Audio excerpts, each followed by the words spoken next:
talk about it. Get in here, we in here tonight. So get in here, we in here to vibe. With Amora, spilling all the tea.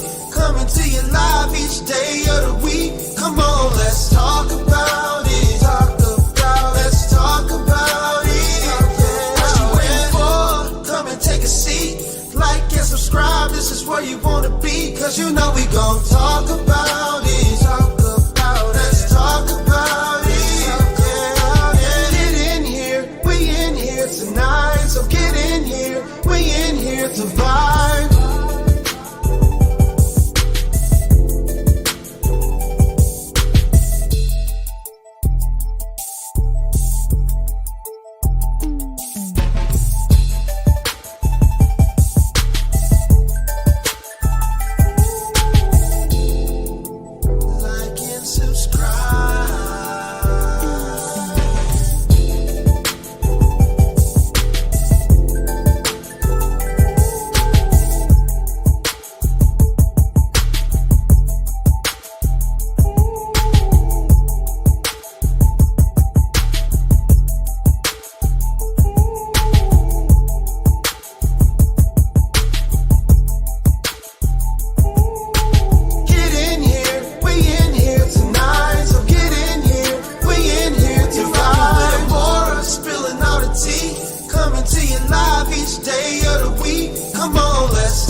How's everybody doing? Can y'all hear me? Thumbs up if you can hear me. Thumbs up, thumbs up, thumbs up, thumbs up, thumbs up. How's everybody doing? Can y'all hear me? Thumbs up if you can hear me. Thumbs up, thumbs up, thumbs up.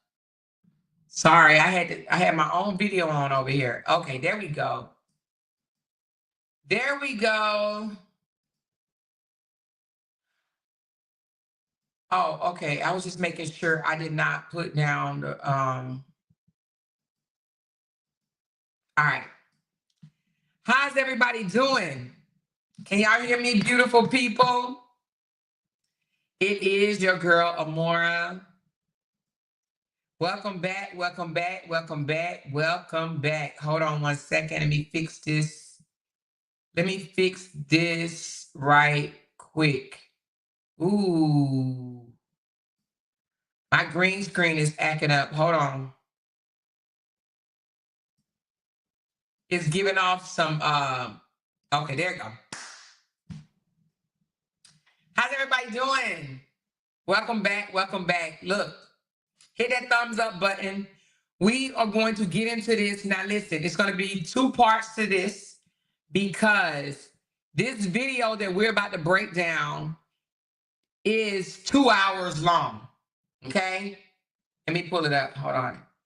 We are not about to go over the whole 2-hour interview in one day. We're going to break it up to 2 different videos. But I would like to, now, I will say I've heard about maybe 10 minutes, 20 minutes, 10 minutes into this interview.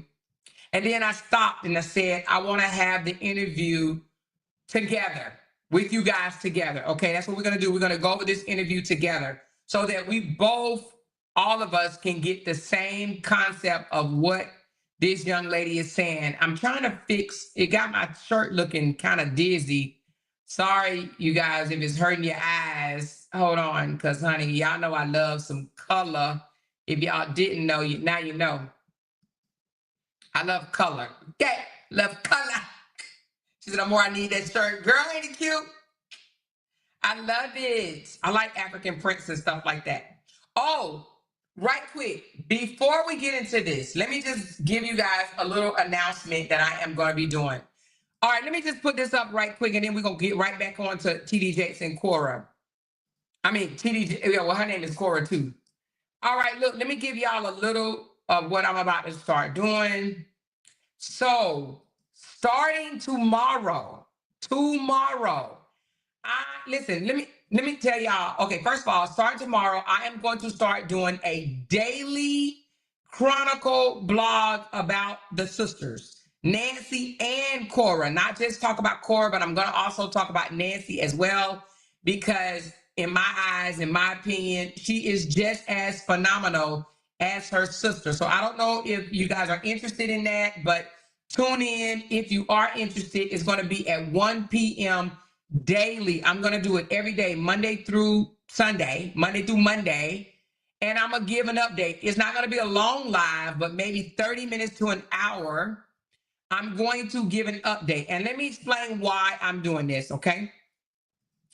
I'm doing this because I said to myself, self, if you can go a year and a half giving updates on a toxic situation, i.e., y'all know who I blogged about for a year and a half. If you could do that, then you could do something positive. I would like to, you got one sister living in Nigeria, one sister living here in America. You understand what I'm saying? They both sisters, but they live 2 different lifestyles. I would like to bring both of their lifestyles together to show people the positive aspects of these 2 sisters, these queens. In my opinion, they're queens, okay? And I would like to do that, and it's going to be positive. It's so many people out there talking negative about Cora. I want to bring and shine light on the positive aspects of Cora and her sister Nancy, because I think Nancy is phenomenal. Okay? So I want to do this. It's just going to be maybe 30 minutes to an hour, probably more like an hour. Y'all know I love to talk. So an hour to an hour and a half daily, starting at 1 p.m. on Cora and her sister, okay? So y'all make sure y'all tune in. We are going to call it, it's going to be the Obidi Ume. I think I said it right. Obidi and Ume family. No, I think I just said the Chronicles. Obidi and Ume Chronicles, okay? Or something like that I said. Well, just look at it. It's going to be on Facebook. On YouTube, okay? All right, so that is what we're going to be doing starting tomorrow. So let me remove this and let me put this video back up that we're about to break down. So now we have started talking about TD Jakes, and we talked about TD Jakes' kids, and it seemed that they all have their level of things going on in their lives. We talked about the son being arrested for exposing himself to the police. We talked about Sarah getting pregnant at 13 and having a baby at 14. Now Cora was tangled up and still is in an adoption that is being said was out of spiritual manipulation. She feels that she was manipulated to turn over custody, full custody of her child to TD Jakes' daughter, Cora Jakes, okay? So she had a whole full-fledged interview. It's about 2 hours long. It's with Queen Sheba Darling. So we're going to pull that up on the screen and we're going to go over this interview, okay? Let me change this background because this background is not giving. There we go. Oh, no, I don't like that one either. Oh, I might as well change it back. I like that. Hold on. All right, whatever. Anyway. So we're going to go over that interview and we're going to talk about it, okay? So are y'all ready? Let me know if you're ready. Let me know if you are ready. Thumbs up in the chat if you are ready. Also, you guys, I have a goal that I set for this video. So if you guys can go ahead, it looks like I have 3 people already that poured into the goal. So if you guys, can y'all see the goal? Can y'all see the goal? Let me know. New Day said, we ready, we ready, we ready. Okay. And to me, this is for you because you was the one hollering yesterday. Amora, no, you got to hear the whole story. You got to hear the whole story. So because you said I need to hear the whole story, this is why we are listening to the whole story, Tamik. Okay. So everybody say thank you to me. Everybody says thank you to me. Oh, thank you, Tinkers, for definitely pouring into the podcast. Hold on, Tinkers is calling. Let me find out. Hey, Tinkers, what's up?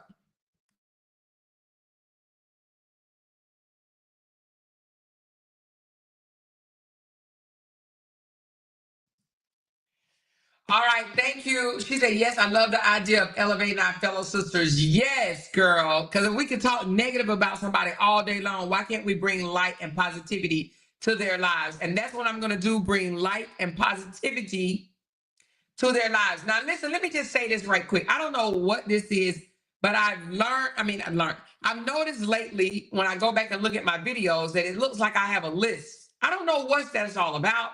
I don't hear it, but maybe I have a list and never knew I had one.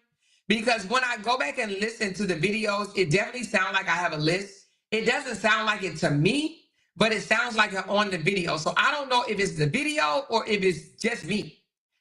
But I did wear braces for 2 years, and I'm wondering, is it that? I don't know what the hell it is, but it does sound like in the videos that I have a list. So I don't know, maybe I'm in my old age, maybe I'm growing a list, okay? A list. But I think it has something to do with the video. I think it's kind of off sync a little bit, but whatever. She said, yes, we can hear it. Oh, well, I've never, ever in my life been told that I had a list, but I have noticed it, and I'm thinking it might be StreamYard or any type of other streaming platform, and it's the delay. Because at sometimes when I do videos, people say, oh, more, I don't hear it. I'm not changing my voice. I'm still talking the same. All right. All right, let's go to this video. Again, we are going to be talking about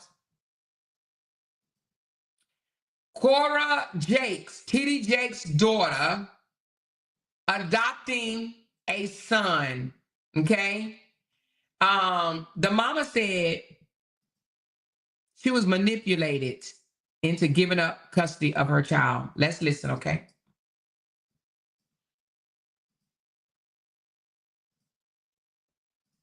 Here we go. Appreciate y'all pulling up for this exclusive interview with Michelle Loud. Yes, Michelle Loud. And y'all, this is one hell of a story.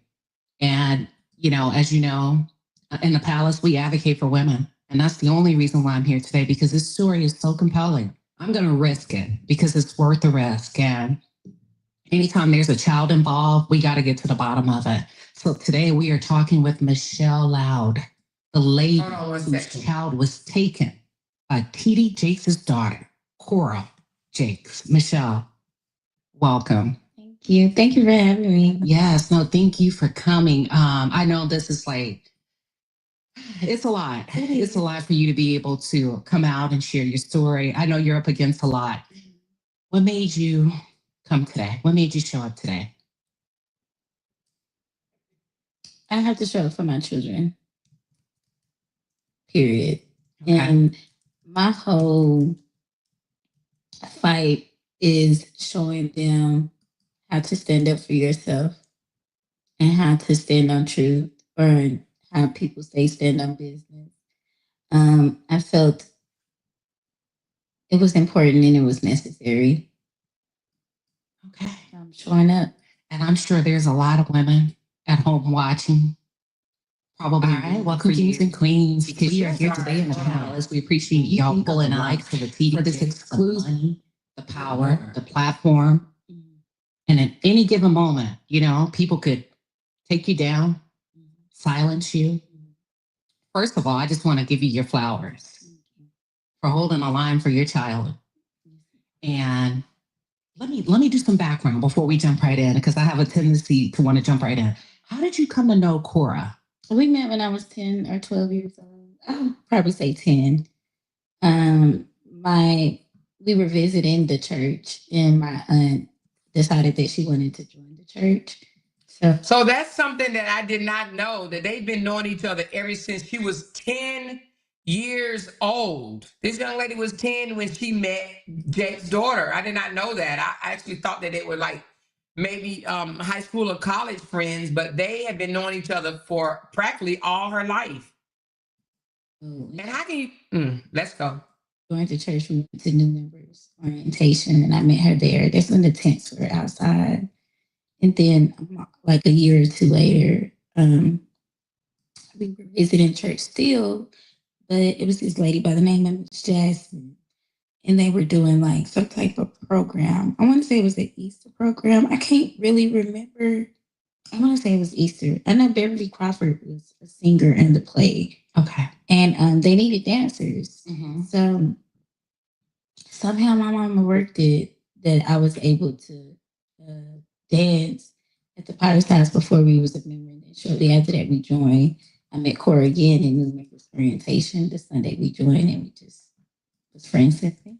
Listen, the documentation that you were able to provide, and I'm talking about fact versus gossip, fact versus speculation, because I deal with facts. And a lot of people, I guess the buzzword, the millennials, the Gen Zs refer to it as receipt. All right, welcome you have some very clear, compelling receipts. And I know there was a gap in time between at one point that you and Cora did not, and that's TD Jakes' daughter, that y'all did not have communication. I think for about 7 years. Correct me if I'm wrong. How did y'all come back together? Because what I was able to extract from the documentation is it was maybe you were in your third trimester, or were you? Okay. Yeah. So tell us a little bit more about how she came to come back into your life. Well, how we ended up getting reacquainted was during the pregnancy of Jason. I was going through a really, really, really hard time, a very low and vulnerable place in my life. I had pretty much lost everything that I worked so hard to get due to not wanting to be a snitch, not wanting to tell on someone else, and I ended up being the fall guy for it. What was the repercussion of that when you say not wanting to be a snitch? I went to jail. Okay, gotcha. I had a felony. Gotcha. And and so when that happened, I don't know if people know it or not, when you are a convicted felon. Now, did she say she went to jail or her mama? Hold on, let's go back, because did she go to jail? Or did her mama? Hold on. Wanting to be a I went to jail. Okay. Sound like she said, I went to jail. Hold on. That I worked so hard to get due to not wanting to be a snitch, not wanting to tell on someone else, and I ended up being the fall guy for it. What was the repercussion of that when you say not wanting to be a snitch? I went to jail. Okay. She went to jail. Gotcha. And and so when that happened, I don't know if people know it or not. When you are a convicted felon, life it goes from being easy to very, very hard. Going from getting corporate America jobs to not even being able to get a job at CBS. Going from being able to get apartments in nice suburban areas to having to settle for, low income. Yeah. And that was a culture shock for me. I'm not making excuses about my choices and my decisions. I'm just saying where I was in life. Yeah. And even in that pregnancy, I was going through it with my child's father. We were on the outs or going on the outs. He decided that, he wanted to leave. But here I am pregnant and we have other children. Okay. And so I was depressed. I'm entering into a phase of life that I've never experienced, that I've never been in. I felt very ashamed. I felt very hopeless. I felt alone. I felt discouraged. I felt, Why is everyone spiraling over YouTube banning ad blockers? Like, chill. I should have did the one without the ads, but I didn't, y'all. So bear with me. Felt like I was in such a place of darkness that I didn't even know when I was coming and going. So if she went to jail and then she had a baby, why didn't the daddy take the baby? Where is the daddy? Is he in jail? I went from having my own to basically being homeless to, living out of hotels or living with friends and stuff like that. So, and I just needed help. I really did. I just needed help.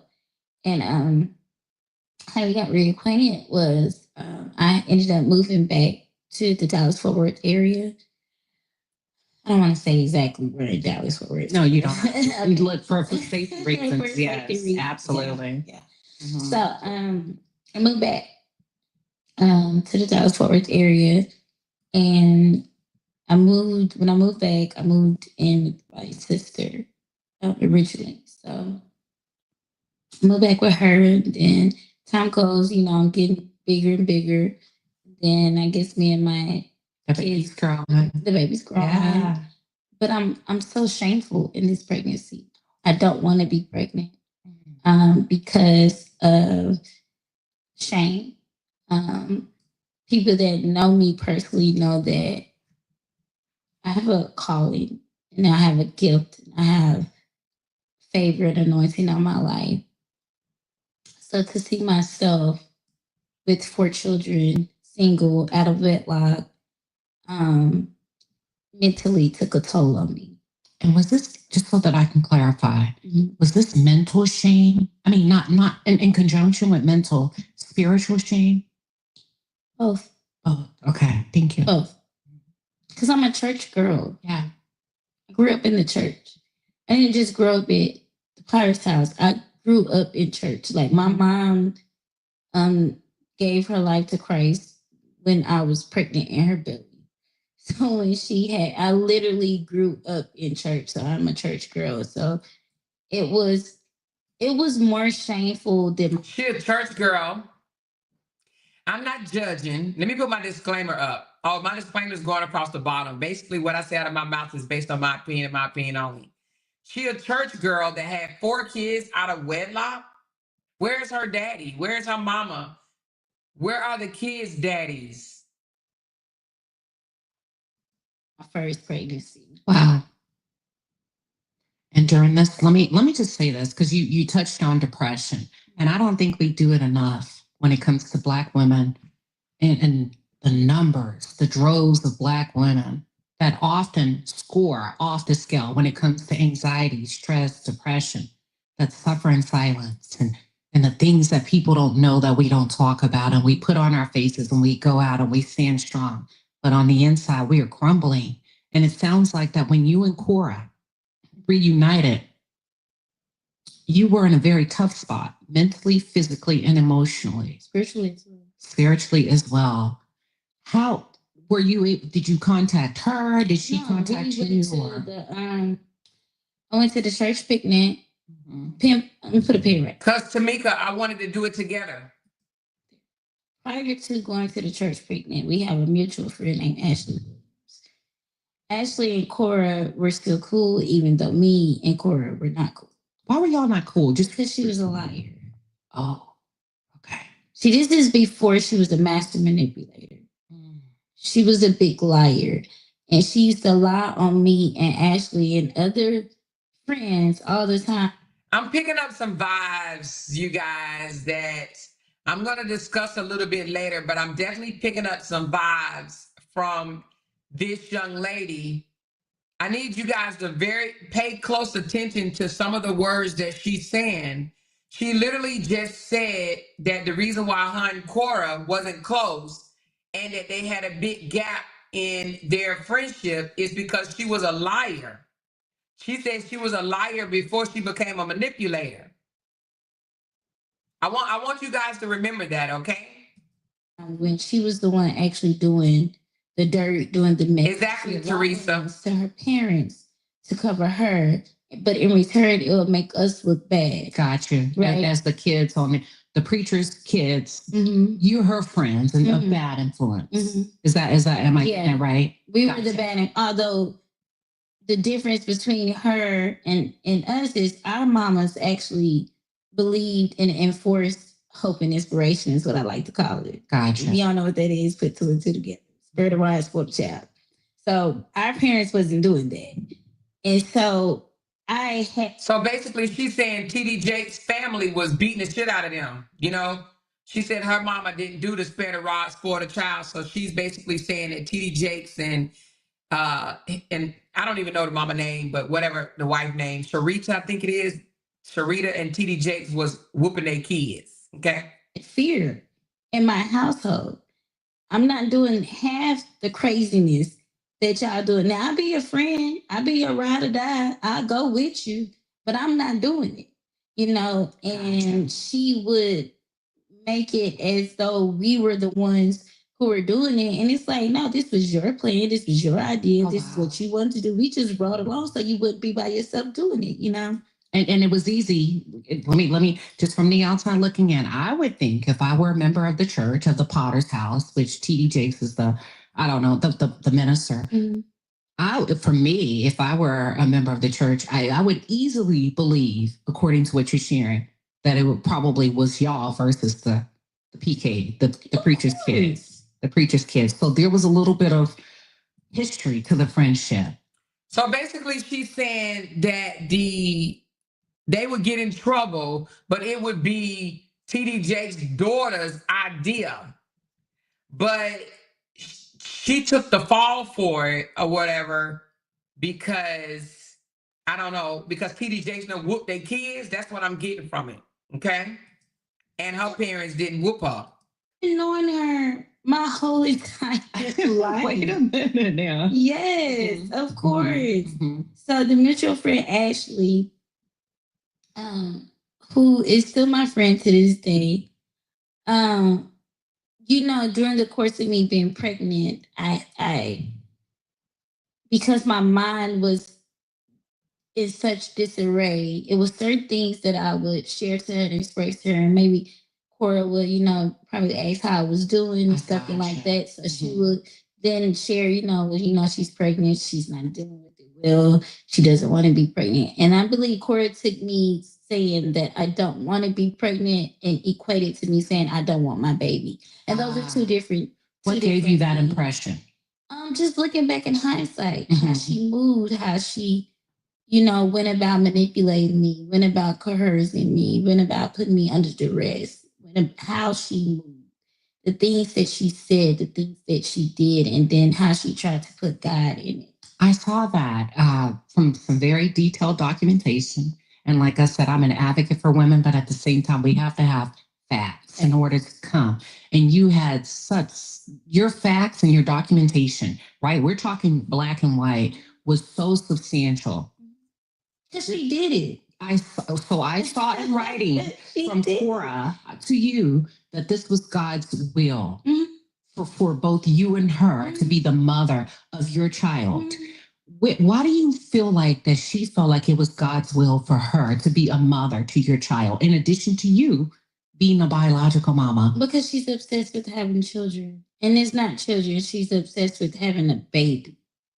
So we have to understand that a baby and a child, although they fall under the same diagram, it's two different things, right? A baby is a I'm wondering, what did this young lady, what was she wanting Cora to do? I'm listening to this with an open mind for both of their parts. You understand what I'm saying? You have a young lady that's doing bad, already have 3 children. She's not doing her very best. She's homeless. She needs financial assistance. She's already been to jail. She have a felon up under her belt. Her baby daddy obviously is not helping her with the child. Another woman steps up and say, God basically says it's his will that we both take care of this child. What did she want this lady to do? She wanted help not to take the child. So you think she wanted financial help? Let's continue to listen. baby up until the baby is about 2, 3, and they go into toddler years. Yeah. So then once they get to that age, the babies are of no use to her anymore. So then she goes out and seeks another victim. So I believe that she has an exception with babies because she cannot produce children. And is that a scientific fact, or is that something that she shared with you? It's scientific. Okay. She's barren. Okay. It's not because of PCOS, like she's put out to the world of infertility. Like she had an abortion and that messed her up, and she cannot produce children. And is that allegedly? No. Okay. I'm not gonna say allegedly. Okay. Because sue me if I'm lying. Okay.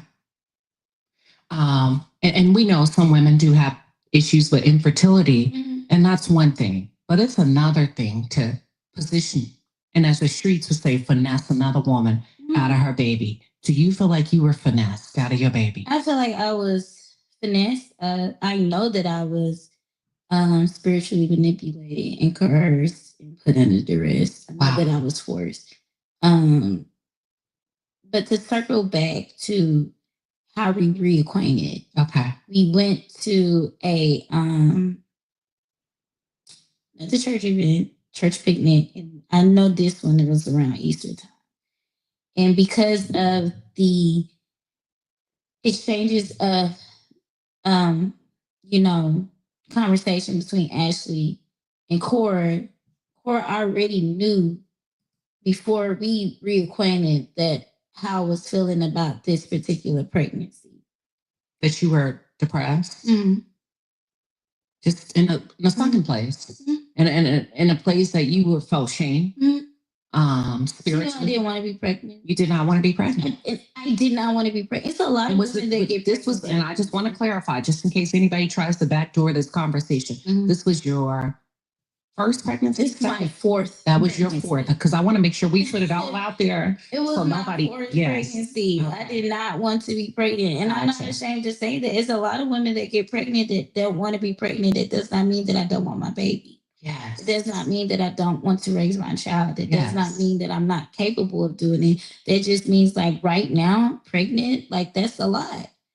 I don't want to be pregnant right now. Yeah. And the fact that you have to justify that to me is asinine, because there are men that sometimes don't feel like they're ready to be a father. Right. But when the baby comes, it's okay, here we go. Here we go. This is the best thing that's ever happened to me. And you feel like, based on hindsight, do you feel like you were the perfect target? I was the perfect target. Oh, wow. I was the perfect, because she even asked Ashley how I felt about adoption. And I was like, just because I don't want to be pregnant don't mean I want to give my baby up. But being there in that moment, you don't think nothing of it, right? You're not going to think that your friend, who happens to be the daughter of one of the most prolific and prominent pastors, one that I followed devoutly, would take your child. No. And when I saw that story, I'm not going to say I had a conflict of interest, because I knew, I said, women don't lie. Most women would not make up a story about their child being taken, especially I could have just kept quiet. Yeah.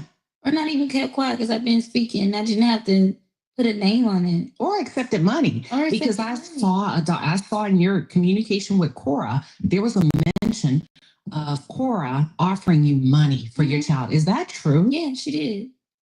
She offered me money, and then when I turned her down, How much money are we talking? Hold on. How much money? $5,000. That lady offered me $5,000. $5,000. $5,000. For my child. She offered you $5,000 for your baby. She did. And lied and tried to lie in court and said that she did. Well, I saw the mention of it. I saw you and Cora communicating back and forth, and the documentation very detailed. She did not deny offering. Did you or not? She did not deny it. She said, let's allow the courts kept repeating the same to thing. handle it. Let's allow. So she did not deny that there was an offer. I had $5,000. $5,000. The minimum average to adopt a child in the U.S. is $50,000. And surrogate is $60. And a surrogate is $60. And yet, as a single Black woman that was going through depression, that was up against a lot, mentally, physically, spiritually, emotionally, dealing with postpartum, your baby was only worth $5,000. What do you do with that? Nothing. What do you do with that? Nothing. As a victim? First of all, he wasn't for sale. This is not slavery. This is not trafficking. This is a whole human being. This is my child. This is flesh of my flesh, blood of my blood. And I knew that I was going through a rough time. I knew that I wasn't there physically, mentally, emotionally, but I also knew that I didn't want to give my child away. I just needed help getting out of this state that I was in. So has that state ever been documented by a medical profession as? Yes, when I was in the hospital, they give you a survey to see if you are dealing with postpartum depression after you have your baby. Okay. Cora was there. Cora knew the symptoms of postpartum depression. She said, Michelle, I think you have postpartum depression. Cora identified first. She let me know, and then she told the nurse. So when the nurse brought me back paperwork, it was postpartum depression paperwork. Like an assessment. Mm-hmm. Okay. An assessment that I had to do. Okay. And once I got finished with the assessment, it says you have. So you were deemed to have been suffering with postpartum depression, which we can know can last years upon, and I'm going somewhere with this, years upon years within women. And also for those of you that are tuned in, when postpartum depression goes untreated in women, therapy, intensive therapy, outpatient meds, whatever that is, when it goes untreated, mothers are likely to be at high risk for substance use. Were you aware of that? Did they educate you on that? No. I didn't go to the correct therapy treatment. Did they refer you? Who canceled it? Cora. What? Wait, how did Cora get involved in She told me that she would counsel me because she was going through ministry school at the church. That she was going to minister you? She was going through ministry school, like she was in ministry school at the church. And that she would counsel me in place of a professional licensed therapist. I told her, like, I feel like I'm drowning because postpartum depression shows up in so many different ways. Oh my God. Some women have detachment issues. Some women kill themselves. Some women kill their babies. Some women, it's just a range of things. Do you have kids? No, okay. But that's okay. That's all right. I'm a stepmom. Okay. Well, postpartum depression is not nothing to play with. Good life. Let me stop for a minute and give you guys an overview of what we are listening to, okay? All right? Because I saw a couple of people come in and say, I'm confused. All right, so in 2022, this young lady you see right here that's with the lady in the hat, her name is Michelle Lloyd. In 2022, she came forward. Michelle is a Texas hairstylist, okay? She came forward and publicly accused Cora Jakes, TD Jakes' daughter, of manipulating her into giving up her son, I think his name is Jason, for adoption. Okay. She claimed that during a period of homelessness and experiencing postpartum depression, that she was very vulnerable, and said that Cora used spiritual manipulation to convince her to give up her child. She stated things like, Cora said that it is God's will, right? You know, sometimes when we hear God, we take it a little bit more serious. So she said it was God's will that Michelle surrender the child to her, which is Cora, okay? Michelle alleged that Cora recorded their sessions under guise of counseling, right? And later used all of that material against her in court proceedings, which I didn't even think you can do that.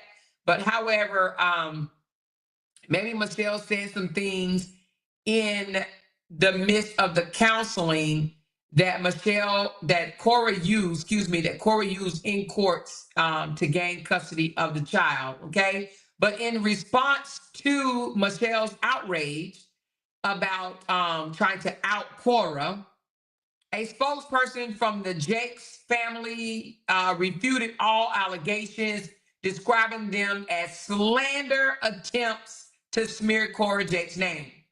They emphasized that the adoption process was conducted legally over multiple years. So it's not something that just happened like she just brung in a piece of paper and said, sign this. It took multiple years for this adoption to take place. It involved checks and reviews with no preferential treatment given to Cora, okay? The family also highlighted that the adoption procedures were bound by the law, okay? It limited the extent of public commentary that they could provide. And it said it is important to note that these allegations and no legal findings have been made publicly, confirming the manipulation in the adoption process. All right. The situation remains complex, with both parties giving their own separate account of what happened. All right. So as of right now, it's still going on. The young lady is posting on her Instagram, I'm not giving up, I'm still fighting. And Cora is still standing on business. The adoption was legal. I'm keeping the son, and she's moving on with her life. Okay. I don't think at this point she's even concerned with it anymore. Although Michelle does have an Instagram account and TikTok, and she is still vocal with her fight to get her son Jason back. Okay. That is where we are for the people that's saying that they are confused. The young lady Michelle said that she was spiritually manipulated to give up her son. Cora saying, nope, you signed documentation, and not just sign it, but we went through counseling. We went through legal process. It took years for this to happen. And here we are. And now, because you may be back on your feet, now you want to say, I manipulated you to give up your child. All right. Now, that's where we are. But Cora, you offered $5,000 for a human being? 5,000? Damn, Cora. You could have at least offered $40,000, $50,000, $60,000. I believe the young lady would have took the money had it been more. You understand what I'm saying? But she says no to 5,000. Serious matter. So let's continue to listen to what this young lady have to say. I still have I'm feeling some vibes from her that I'm going to discuss in a bit. All right. Not nothing to play with. And it shows up, like I said, in many different ways and factors in women. Some women are just emotional. Some women just can't get out of bed. Some women turn paranoid. Some women have detachment issues, like I said. Do you remember what you were feeling? I had emotional detachment, loneliness. Felt like the world was caving in on me. Everything was bigger than what it was. You know. I have a question for my church folks. You know, the ones that go to church every Sunday and swear that that's going to give them a seat in heaven. Why is it that if this young lady was going through postpartum depression, feeling of not wanting her fourth child and this, that, and the other. I don't know. Y'all tell me. Why wasn't she receiving counseling from someone in the church? Now, y'all might say, oh, well, she was. Michelle was counseling her. Is that how it works? Because why TD Jakes is not counseling her? Does the pastor not provide counseling? Does it have to be from somebody else in the church? I don't know. Maybe because he has 30,000 members, he can't cancel everybody. But is that how it goes? Because I thought the pastor did the counseling, and maybe I'm looking on it on a smaller scale because I ain't never been a member of no mega church. I ain't never been a member where they had 30,000 members. But y'all help me out. She said that's the first family. The first family. So anybody in the family can do counseling? Is that what it is? Anybody in the family can do the counseling? And so Cora did the counseling. Okay, big churches have staffs. He has various pastors and elders that do it there as well. Okay, so he don't do it per se. He has a staff that does it. Okay, I'm just asking because I only went to churches that maybe have like 100 or 200 people, or maybe a little bit more, but I ain't never been to a church with 30,000 people. So I've been to a church where you can actually talk to the pastor. So maybe my level of church is not, I ain't never been to no church where you can't speak to the pastor. Okay. All right, let's continue because I'm just wondering if she was going through so much postpartum and depression and homelessness and not wanting her fourth child, why just wasn't brought before the altar? Okay, let's continue. Because normally that's what churches I've been to, they bring it before the altar. Come on, bring your troubles before the altar. Okay, let's go. Every little thing was bigger than what it was. So the doctor identified and diagnosed you as having symptoms of postpartum. If not, No, I was diagnosed with okay, so you were diagnosed with postpartum depression, and Cora Jakes identified it first. And told the doctor. Oh wow. Told the NICU doctor and told my nurse. But then intercepted you seeing a therapist because she felt like she could cure you by way of her ministry. I don't know. It was like she felt like she could cure me. I just felt like. Okay, hold on. So this young lady said that Cora was a liar, right? She was a liar before she became a manipulator. How did she allow Cora to now be her spokesperson? Because she said that Cora told the doctor that she was dealing with postpartum depression. How was it that Cora had so much power over her life? And she already thought that she was a lying person, a lying friend from when they were kids. Her manipulative tactics. I feel like she had a plan from the day Jason was born.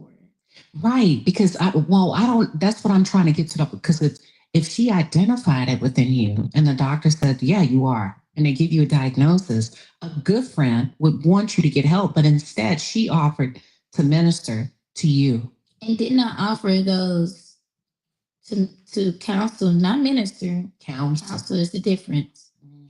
It's the difference. She offered to counsel me. I had Jason in May. She did not offer to counsel me until like that September of 2014. July, August, September, 4 or 5 months later. Mm-hmm. Did the Potter's House, TD Jakes, the organization that the Potter's House, did they offer you any resources? No. Because I know they have a mental health. Nothing. Do you know if anybody else was made aware? You're a long-term member of this church since you were a little girl. Was anyone else made aware of what you were going through? And did anybody step in that you can recall? Nobody stepped in. They just let Cora run the show. Yeah, but you have to also remember Cora's a liar and manipulator. So it's not telling what she's saying on the other end.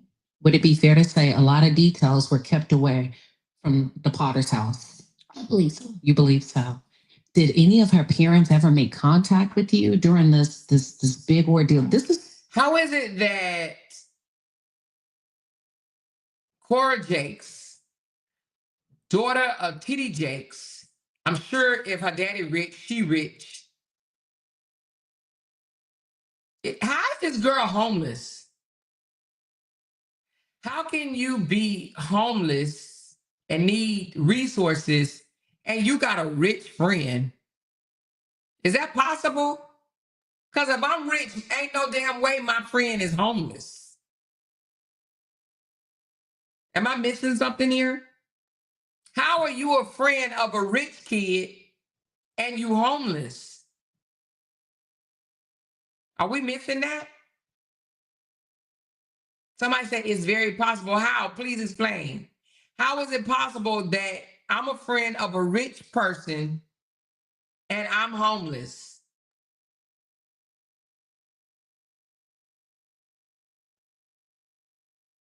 So you guys are saying y'all can see, y'all see that y'all saying it's possible for a person to be homeless, but she's friends and childhood friends at that with a rich person.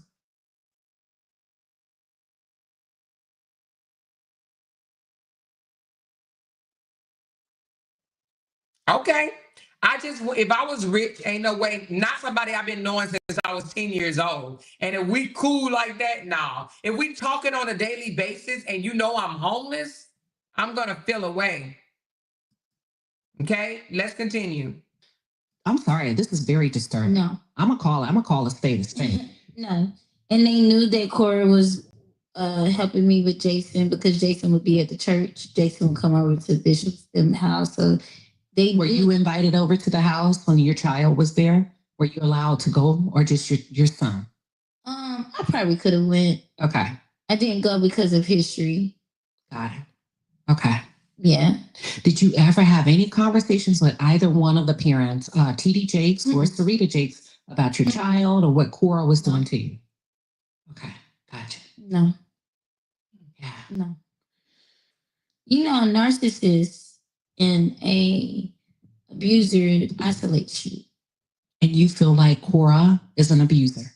I feel like, yeah. Okay. I feel no. She's a narcissistic person. She's a manipulative person. She knows how to connive her way to make things bend to how she wants it done. Well, obviously, because she ended up taking your child, and hundreds and thousands of women are saying, "Oh my God, how did you manage to take her child?" Through help of, Faith Johnson.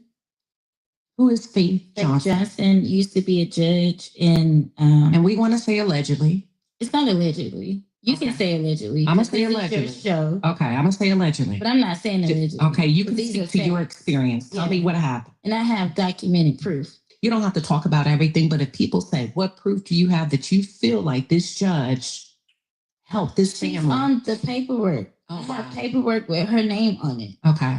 She is the person who Cora took me to relinquish my rights. Was this in a courthouse? No, this was at her office, Faith Johnson's office. Were you aware that this was going to happen? No, I was not aware that we were going to her office that day. What did Cora tell you were going to go do? What did you agree to do? We didn't. It wasn't a conversation. She was like, just take a ride. What? So you get there and walk us through. Oh, this part always makes me emotional. Take your time. Because I remember this day so vividly. It's imprinted and stamped in my mind. On the ride there, it was me, Cora, and Brandon. Brandon, who is Brandon? Her ex-husband. Okay, let me say this because if it's who I think it is, this has been in public news. Mm-hmm. Brandon is Cora Jakes' ex-husband, correct? Mm-hmm. Brandon was also accused of sexually assaulting a minor child, Amari, in Cora's home. Yes, their daughter. Okay, I wanted to make sure we're following, and this is public information. Got it. I want to say baby in the court. I just can't remember. But on the way there, it was talks about how Michelle. Now this is after they did the exorcism. Whoa, exorcism. Oh, yeah. What? Wait a minute. What? They just. Exorcism. Wait a minute. Sexually assaulting a minor child Amari. in Cora's home. Yes, their daughter. Okay, I wanted to make sure we're following, and this is public information. Wait a minute. So the ex-husband essayed the first child that they adopted? Lord, Father God, what in the world is going on? So I know that he had got in trouble for essaying a child, but I did not know it was the child that they adopted. Take the damn wheel. Oh my God! But wait a minute, we got to find out about this exorcism. Who did they perform an exorcism on? What? Hold up! Don't have me find out that the Jakes is over here performing exorcisms on people. Because I'm telling you, that's all I need to hear. Mm-hmm. Got it. I want to say Amari was in the court. I just can't remember. But on the way there, it was talks about how Michelle. Now, this is after they did the exorcism. Whoa. Exorcism. Oh yeah, and this was after she cornered me in her office and told me that if I didn't give her my child, she would take him from me. Let's back up. Yeah, We think got a lot before we get to that. Okay, let's cover the exorcism is the and then take us exorcism? back to the office. When was an exorcism performed on you, and how do you know it's On you? Because I want these people to be extremely clear that you are aware now that you were manipulated Mm-hmm. and you were taken advantage of by some prominent people. Prominent. What'd you say? Fucked up people. Yeah, it is pretty. It's a pretty effed up story. Yeah. Yeah. It was one day at the church, and it was one of those services where the spirit really fell. And so everybody, I guess, was still in the spirit. And we left from church. Well, they had left before I did. And Cora always cooked on Sundays. So we'll go over to Cora's house to eat. And so I went over there, everybody else was already there, and I went over there. Again, the furniture is moved. So do you feel like this was planned? When you walk in, you be like, I mean, now I know that it was planned. Okay. And I'm just like, because if you going in to eat dinner, what the hell is the furniture yeah, doing? what's going on? What But we doing? I equated it to the spirit being heavy at church. So it just overflowed, right? Gotcha. And that was so strategic for her to do. Why do you say that? Because you take the service of Sunday. Who was preaching that Sunday? Bishop was preaching it. Bishop T.D. Jakes? Yes. Okay. But he couldn't even preach. We had worship the whole Sunday. You see what I'm saying? And then from there, I go to Cora's house, and y'all, they're walking around speaking in tongues, praying and worship. How many people were in that house? Probably like 10. Okay. 10 or 15. So you get there to eat.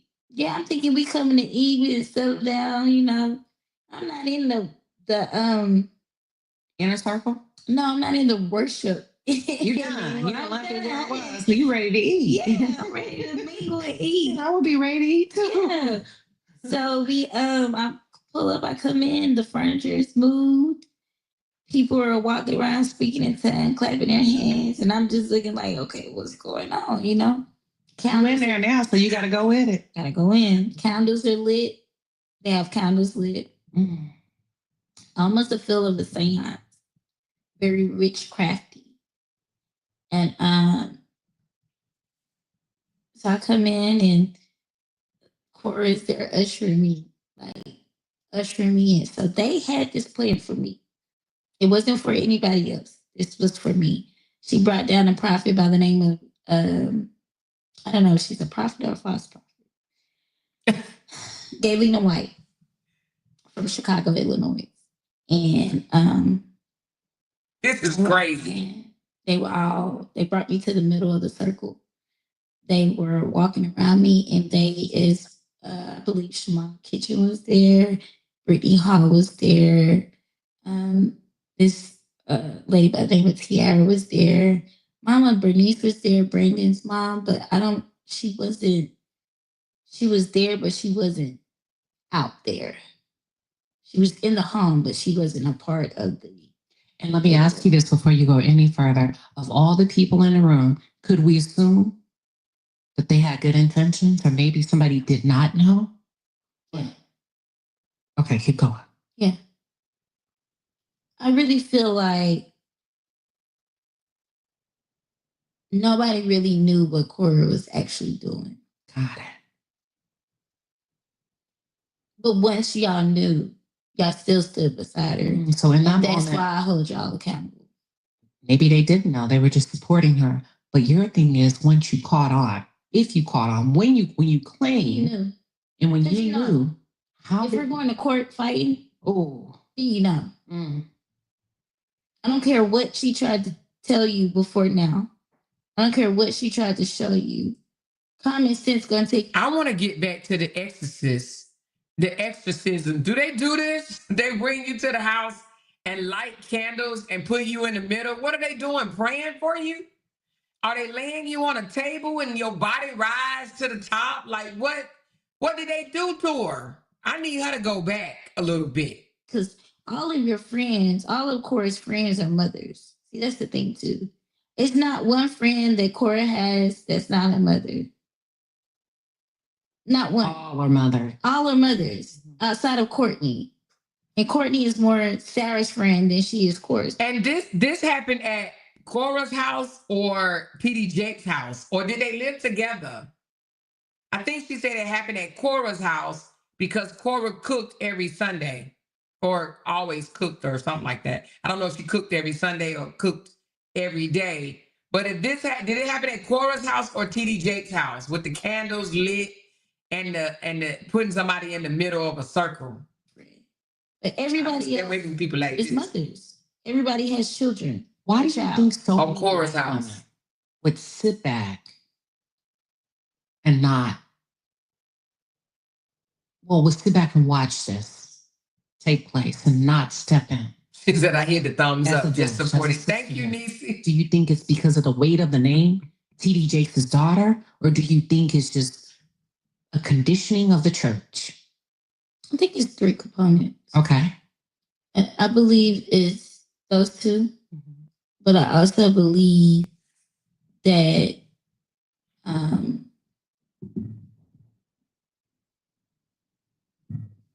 want to just make sure I'm saying it right. So just give me a second. When you don't know, you don't know. That's fair. That's grace. That's kindness. You said they didn't know. You didn't know. You don't know. You don't know. You don't know. That's fair. I'll give them that. What I won't give them is when they knew. Has anybody reached out to you to ever apologize? No. Nobody. Nobody from the Jakes family. No. Has anybody acknowledged your pain, the wrongdoing? Of course. First Lady did. First Lady, Sarita Jakes. Mm-hmm. I got to hear this. What did she say? We were at court. Okay. And she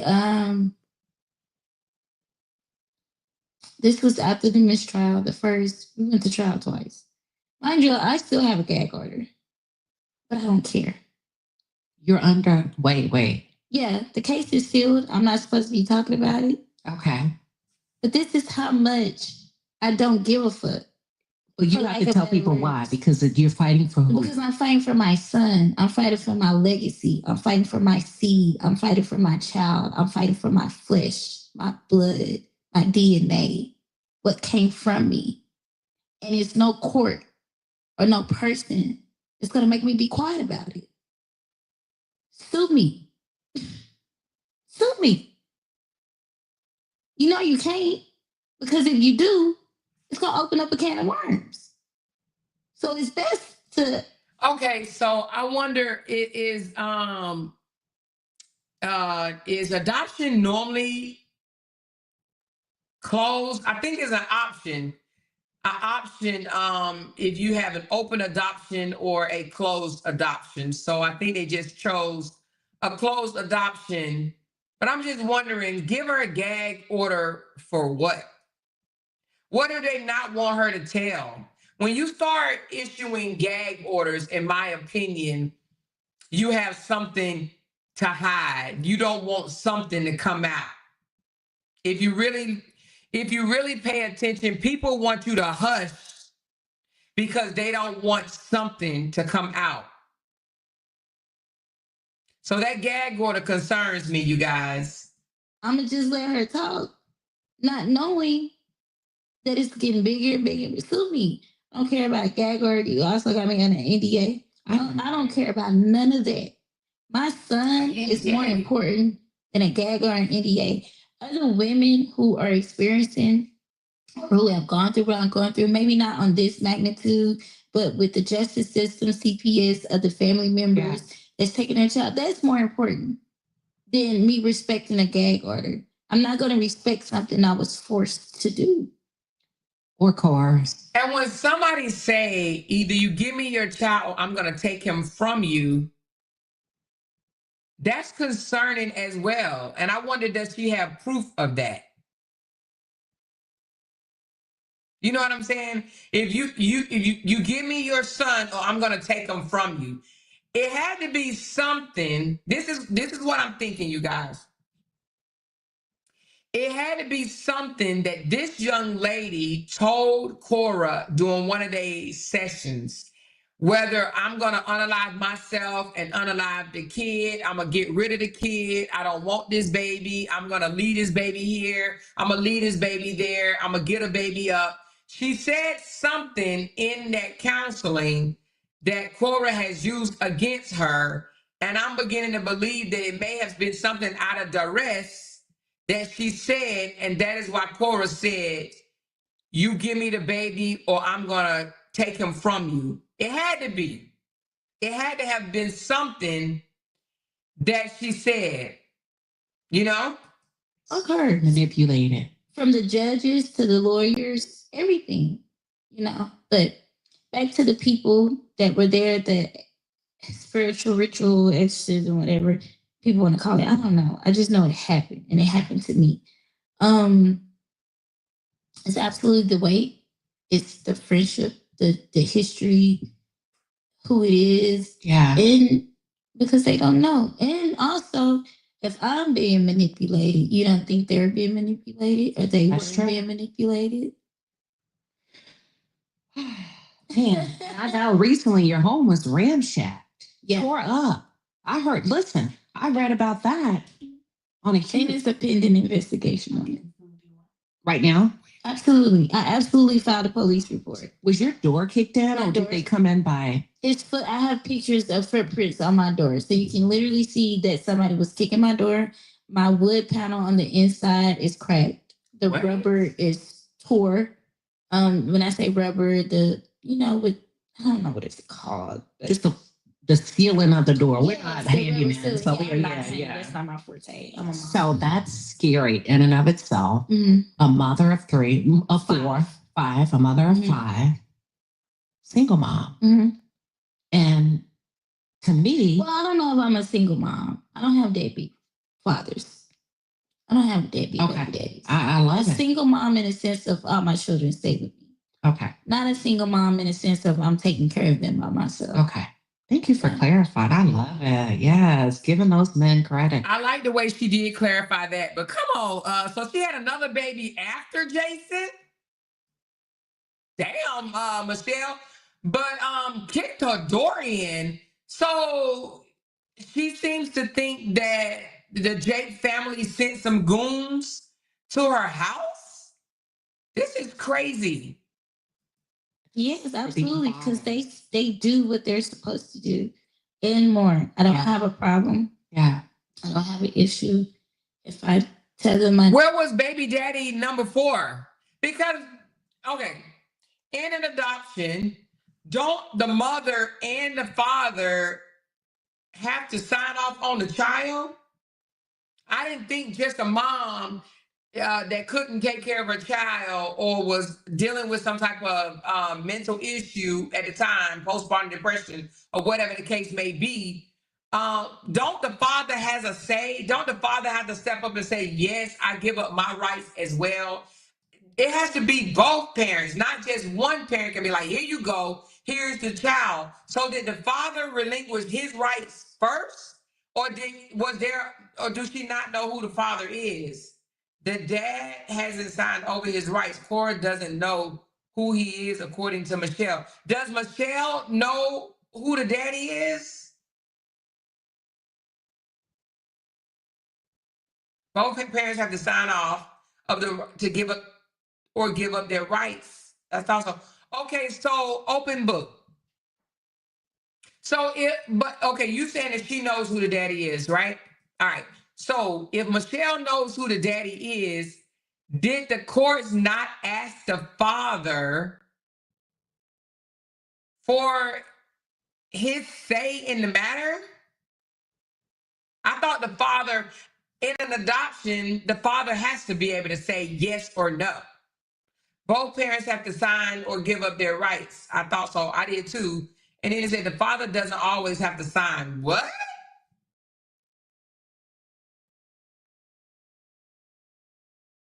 Not always. Okay, you losing me on that one. But if you have a crooked lawyer and they can be adopted. So it would have to be somebody crooked. She said that's why they used the judge from their courts, Faith Johnson. Things weren't done properly, allegedly. So then if that's the case, then the father can come back and get the child back. The father can say, I never signed over my rights and I want my child right now. And they would have to undo that adoption if the father was not allowed to make a decision. That, to me, that seemed like there's something that should be easily done. Michelle Lloyd can go to the father if he signed the birth certificate. If he signed the birth certificate, he can have that undone. Thank you so much, Platinum. She said gag orders can be temporary or permanent. You are absolutely correct about one party don't want certain information released about them. This is another form of abuse. Private adoption circumvents normal channels. This was a private adoption. That's why she wants the records unsealed. I would think if the father, thank you, Platinum, for that super chat. I would think if the father came forward right now and said, this was done against my will. She said, drop the link. Okay, come on, Crystal. Come tell me how in the world they can do this without the father giving his blessings on another person or losing his rights to his child.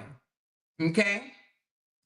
Need something for the children, they make it happen. So That's a positive. none of my kids' dads are on child support. Because we often hear so much negative connotation attached to Black families. Yeah, that's because people don't understand that you don't have to be with a person to raise children. Yeah.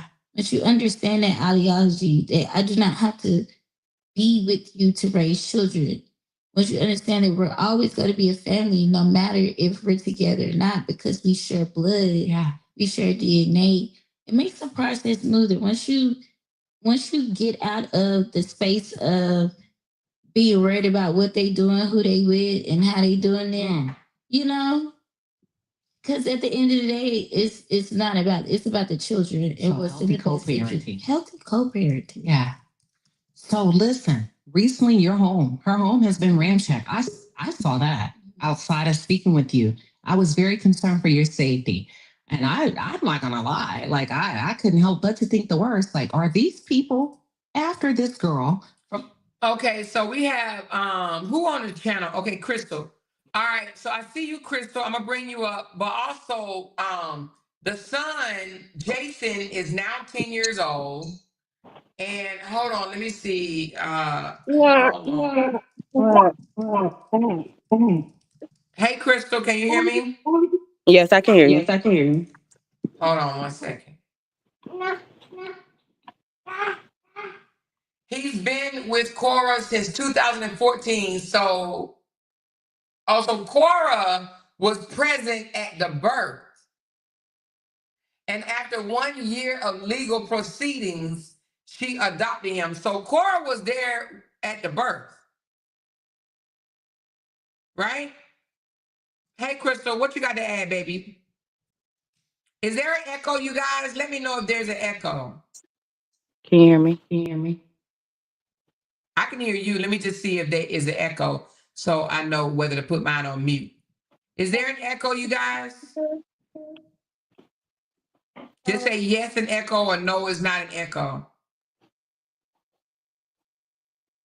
Okay, she said it's an echo. All right, Crystal, I'm going to hit mute and I want you to go ahead and talk, okay? Okay. Hey, hi everybody. So when it comes to adoptions, I've done at least 3 termination of parents' rights. So when it comes to adoptions, I know every case is different, but if we do, I've terminated mom's rights. And when we do that, if we don't know who the father is, we put like an ad out to basically say, hey, these rights are about to be terminated. Come one or come off. If that father never presents themselves, then it's called involuntary termination. And if the mom is not involved in the case, hers is involuntary as well. So sometimes they can. And then I had another case where I did an adoption for a little girl. Mom and dad voluntarily terminated their rights, so the daughter could be adopted. So there's 2 different ways it can go.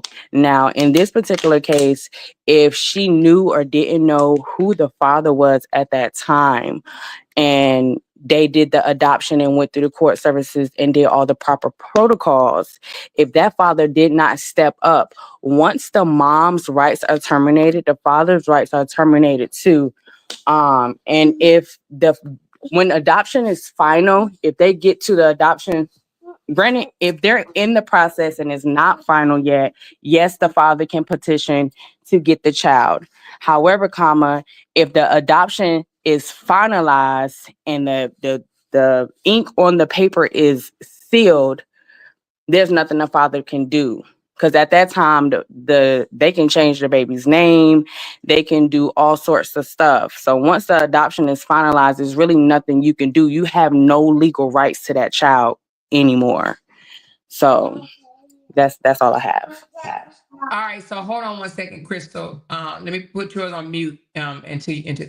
Okay, so Crystal, so what you're saying is y'all put out like a BOGO to the community, and if the father answers, then he can take custody or whatever of the child. But if he doesn't answer, then the mother can proceed as normal. Is that what you're telling me? What you mean proceed as normal? Go on with the adoption. If we get to a point, because I ain't gonna say where I'm from, but we have once a kid comes in, once CPS takes the child, we have, as the foster care workers, have 24 months to get that child reunified back with their family. And it's a timeline, and there's different goals. The first goal is always return home relative placement, and we have to work both of those goals at the same time. Now we get to a point and it's a year into the case and we still are unable to return that youth to the home. We then go to relative placement / adoption. And essentially we're working both goals at the same time. We're trying to find relatives, and if relatives don't come to grab the youth and we can't find no victikins, like a friend of the family, a basketball coach or something, to get that child, and mom is still not completing her services and doing what she has to do financially, housing, she's not stable, she may be, abusing substance, if that stuff is still going on and we're unable to return that child back to her or a relative, then the case goes up to adoption. So when it goes up to adoption and you still haven't done what you're supposed to do as the parent, the father hasn't stepped up, the family hasn't stepped up, we don't have nowhere to take this child, it goes to adoption. However, parents can always appeal the adoption, and then it goes upstairs and everybody pleads their case. And if there's no change of circumstances with the parents or nobody comes forth to claim this particular child, then the termination of rights follows through.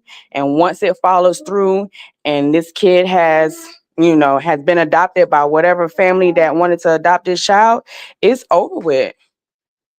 It's over with. Okay, so are you telling me, okay, Crystal, what's the timeline in appealing the adoption? How long do they have to appeal the adoption? I believe they have 6 months to a year. Don't quote me, but I believe it might be. It's a time frame on it. It's not. It's not a longevity thing. I can't remember off the top of my head, but I think it may be. Is it not? No, I don't think it's that long. Um, I can't remember. Don't quote me, but it's not a long time. Is it? I don't know if it's 30 days. Stop. Go. I don't know if it's 30 days, 60 days, or 90 days, but it's not a long time. I will say that it's not a long time that they can appeal it.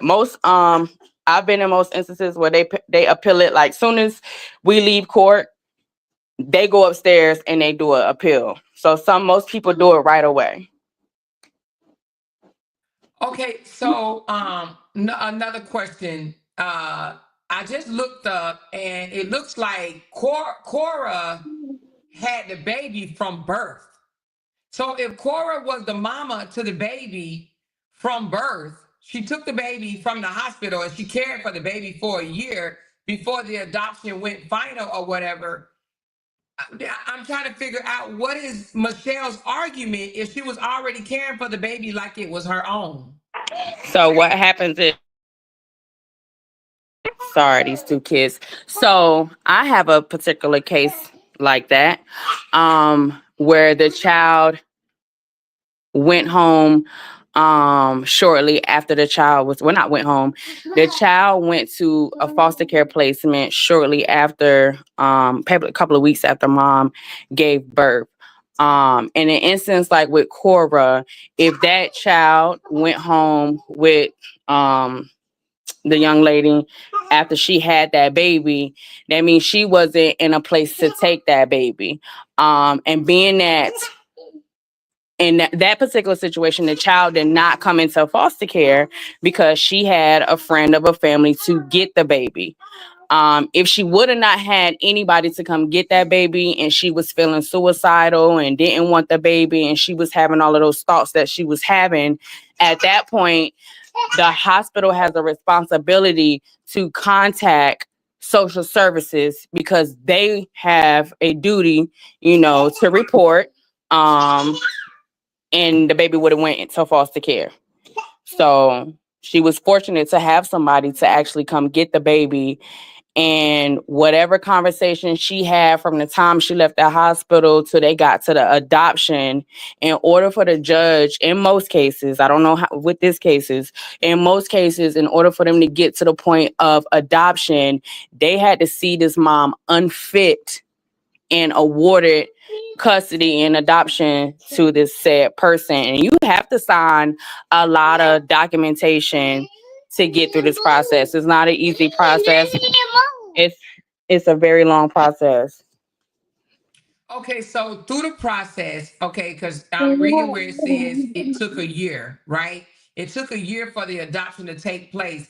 So do you really expect even a temporarily mom to give up? Well, I guess foster parents do it all the time. So Cora was operating in the capacity of a foster parent, or it was a friend, but legally she was being a foster parent to this child.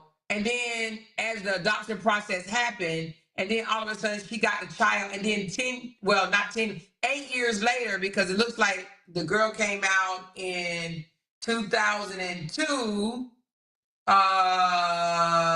2002, screaming that her child had been taken. So for 8 years, the child had been under the care of Cora.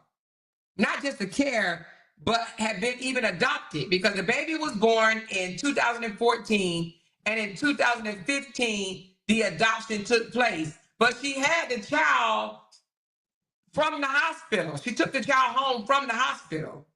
So I guess I'm trying to figure out, like, I'm trying to have empathy for Michelle, because any mother that loses her child, whether it's through she's having hard times or she's unfit at the time to take care of their child. Let me ask you this. How long do they normally give? Because they gave my mom 8 years to get me back, and she didn't get me back, and therefore I was able to be adopted.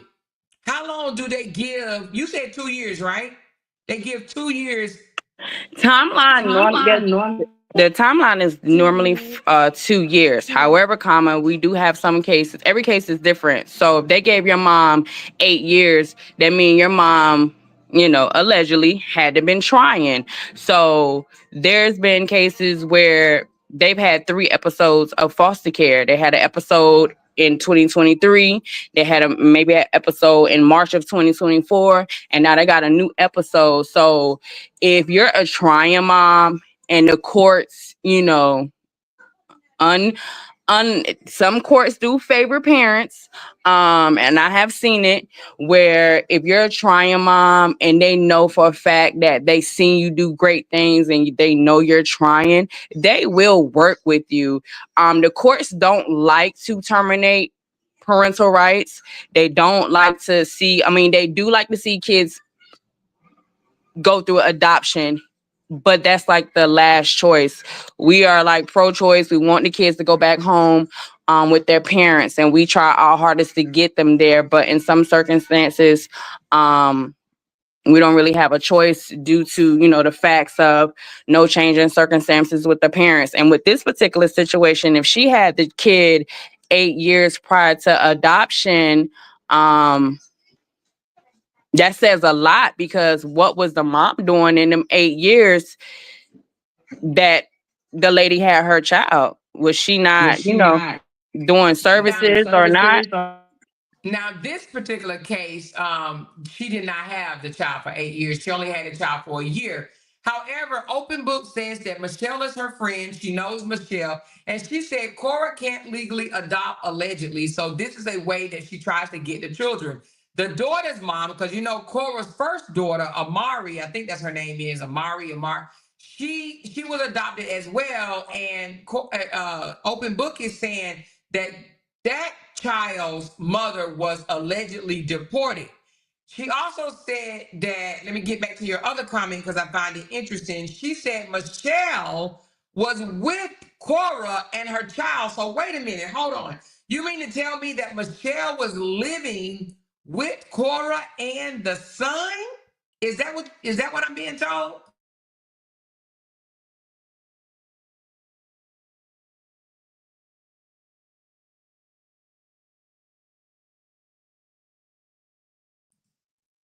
Hold on, the Jakes have money and power. I understand that. So, but Open Book, you're saying that she was there for a little while because she needed help.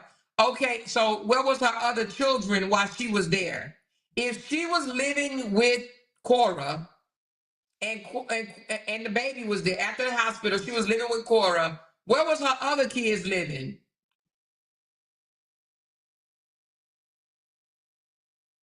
Let me ask you another thing, Crystal. Is postpartum a reason to lose? Is that a reason that they would take your kids? The courts would take your kids? I didn't think so, but is it? Not in most cases, no. But if she needs extra, like if depending on if she's postpartum and she's having suicidal/homicidal thoughts and she's a threat to herself or to others, aka her children, then they would either ask her, do she have somebody come take her children while she gets the help that she needs? And if she doesn't, then the children will have to come into foster care. But the fact of the matter is she had a friend who had money that she thought she could rely on. Because not for nothing, to give her the benefit of the doubt of this particular situation, I feel like she may have been preyed on. They could have manipulated her and giving the rights over to her child, being that she was in the circumstances that she was in. However, what kind of threw me off was the last statement that she made, like she's not a single mom. She basically has help with her children. But my other question is, where was the father of this particular child when all of this was going on? Because why couldn't you call him to come get this baby? Why didn't you rely on him to come get this baby? And when they was talking about adoption and you was going through all the stuff that you was going through, why didn't you tell him to come get your baby so you can stop all of this riffraff that was going on and put yourself in the position and situation that you are currently in now, which is your baby got adopted? So them are kind of the questions that the red flags that I have, because that also makes me think, was the dad involved? Do you even know who the dad was? Because at the end of the day, in order for them to adopt that baby, either he voluntarily terminated his rights and say, hey, okay, I don't want nothing to do with the baby anyway because I don't know the baby, or the dad was never founded, and once the adoption is sealed, that's it, that's all. So if the dad does step up tomorrow and say, hey, I want my baby, it's nothing the dad can do because the adoption is final, unless there's some black and white and some illegal stuff this lady can prove about them doing what she's allegedly claiming that they're doing. But other than that, once it's sealed, it's sealed. Like, you have no more rights to that youth unless she can prove that the judge did something slimy. That's it. And then not only that, why would the courts at this moment take a child back that's been living in the care of somebody else for 10 years? What would be the circumstances? Would they even do that? Nah, they wouldn't. They wouldn't. Not at this time. Yeah, that would concern me that they would take that son out of a home. Now, I'm not saying that she wasn't manipulated, because now I'm concerned about the first baby. Why was she deported? And who got her deported? Did TD Jakes get the first baby mama of the first baby biological mom deported? He got that much power? The freak. Yeah, it's a lot. It sounds like a lot. But it's interesting though, because it's the people, these people are in the public eye. And when it comes to adoption and termination of rights, that stuff gets deep and that stuff get heavy, and it's not like a overnight situation. That takes a long process because you have to do full disclosures and everything on the youth from the time this child was born until and depending on if they went through a private agency to do this adoption, or if they went down to the courts and say, hey, I'm filing a petition. Because there's instances where you can have a youth in foster care, and the foster parents who was caring for this child gets wind that the child may or may not go back home, and then next thing you know, you get a petition across your desk that says that these foster parents have filed for custody of this child, and then we ain't even nowhere near terminating the parents' rights yet. So sometimes foster parents overstep their boundary. And this could be the case with this situation. Granted, she's not a foster parent, but they could have overstepped their boundaries and say, hey, she don't look like she getting her life together. We about to go to petition the court and tell them we're going to file for custody of this child. And once they went to court and had their court hearing, they say, hey, she's suicidal. She's she ain't been right since she had the baby. She don't have a place to stay. She don't have no job. Her background is this, that, and the third. And the judge is going to look at her situation and maybe give them temporary custody and tell her to get her stuff together, and then give them another court date. And then when they come back for the next court date, she still ain't got her circumstances together. Then that's when they award final custody to the next person. And then at some point, you're like, all right, I don't want to just have custody, because she could petition the court to gain custody back. So my next move is going to be, I'm going to file for adoption for this child. And it sounds like that might have been something that they did, but they was going to do some sly stuff when they did it, because they was trying to do exorcisms and all the extra stuff. So, but that's my That's 2 cents. crazy as crap. Okay. Well, thank you, Crystal, for coming up. I do appreciate you for giving me that insight You're from welcome. your professional point of view. Okay. All right, we'll go back to the chat. Thank you so much. Y'all, that's crazy work. Listen, let me find out that, listen, first of all, if TD Jakes daughter, he involved, or whoever was involved, allowed something like this to take place and manipulated this young lady out of her child or whatever, then they wrong. However, I'm just sitting up here I wish the case would be open so we can find out more. But let's listen to a little bit more of what she's saying. Then we're gonna do it look like we might have a part 3 to this. Let's listen to a little bit more of what she's saying. I'm on the fence, you guys. I'm not even gonna lie. I am on the fence. What gets me is Michelle says she knew that her friend Cora was a liar from childhood, but you allowed this liar to cancel you in your most vulnerable time, and also you moved in with her and lived with her with your son.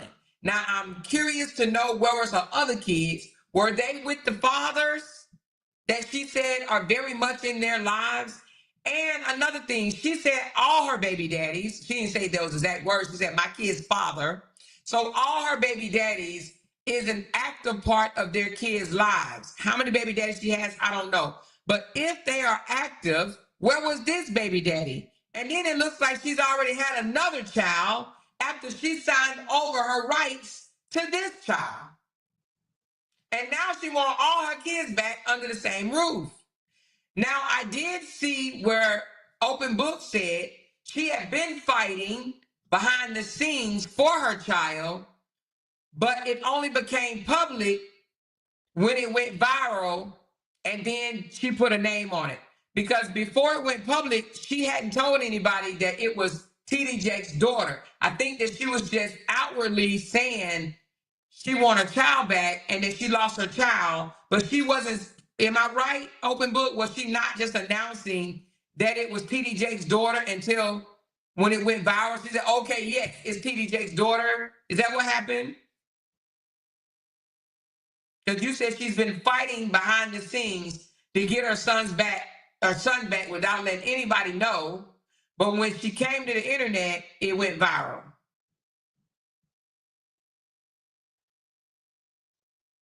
She said, I think that she got her life together and now she wants her child back. She said, yes, only people close to the situation knew about it, okay? I think she was tricked and manipulated into signing. Hold on. The Jake's daughter was the godmother. She tricked the mom that she used to help. Okay, at 16, I got pregnant. My position in church was taken. And because I wouldn't abort or give up my adoption, give up for adoption, I was sent to a home for unwed mothers. There I was made to go to counseling. Damn. Could Cora have kids? So right now she has 2 adopted kids, a girl and a boy. Could she have kids? This young lady says no, but I don't think Cora has came out and spoke on whether she can have kids or not. I'm not sure. So she moved out of Cora's house and left the son. It sounds like she may have been manipulated out of the house, but I'm not sure. No, she can't allegedly. Okay. So how did your friend Michelle end up leaving away from living with Cora? How did that take place? She moved and left her son there, or did she get kicked out? Like, what happened to her living arrangements if she was in fact living with Cora? She said, Amora, so hold on.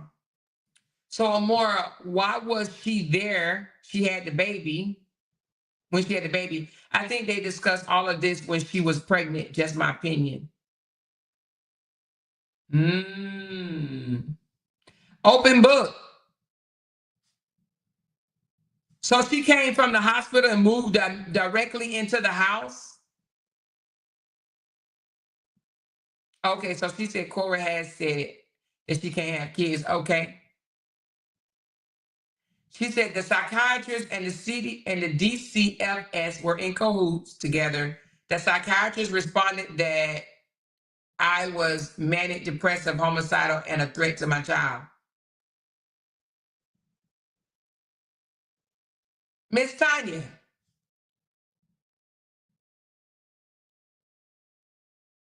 Oh, And did you lose your child?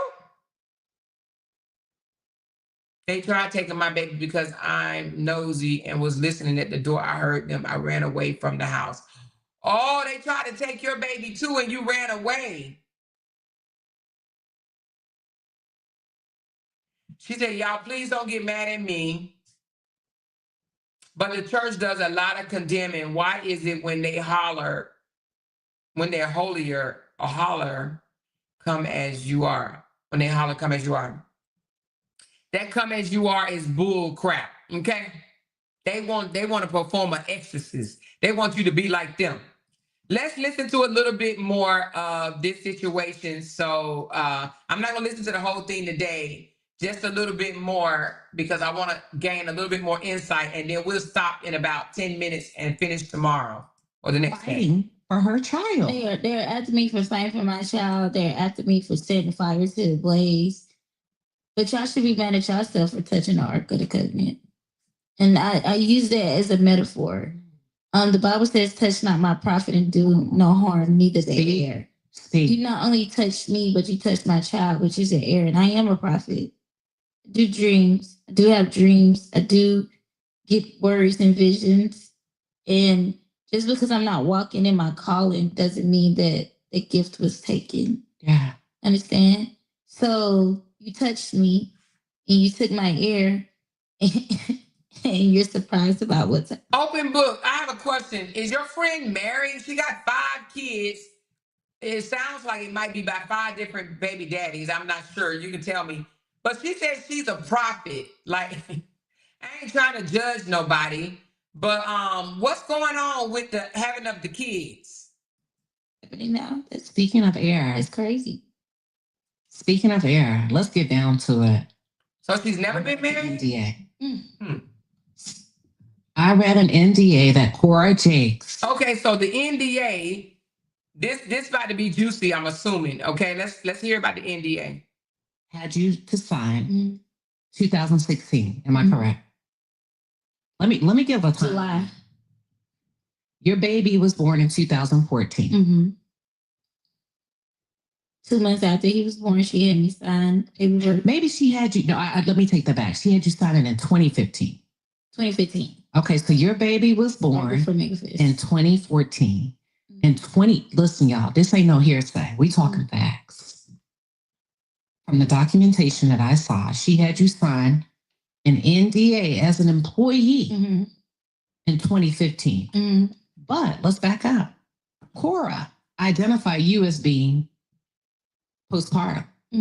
Said you needed help. But a year later, have you to sign an NDA a year later, right? Because we know how long postpartum can last. So your baby's maybe a year and a half. I'm still in postpartum, mind you.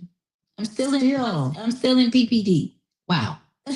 So your good friend who says, my friend needs help. You know what? Not only do you need help, sign right here as my employee. And not only do I need you to sign right here, based on what I read, you are forever. I'm telling you, I'm not making this up. To speak. It's forever. She's forever indebted, according to the NDA, to Cora. Not only can she not speak, it says your heirs cannot speak. Did you know that Cora weaved in that clause? I did not. You did? Okay. Because you have to understand also how she got me to sign the NDA. As an employee. I wasn't an employee. It wasn't even an employee setting. It wasn't an application. So you've never worked for Cora Jakes? I've never worked for Cora Jakes. Have you ever received a 1099? I never received a 1099. A W-2? I never received a... How do you sign an NDA and say, not only you can't say shit, but your kids can't say shit? Is that even possible? Y'all, this family has too much power, child. I'm glad I came to Houston and not Dallas. What the hell? What the hell?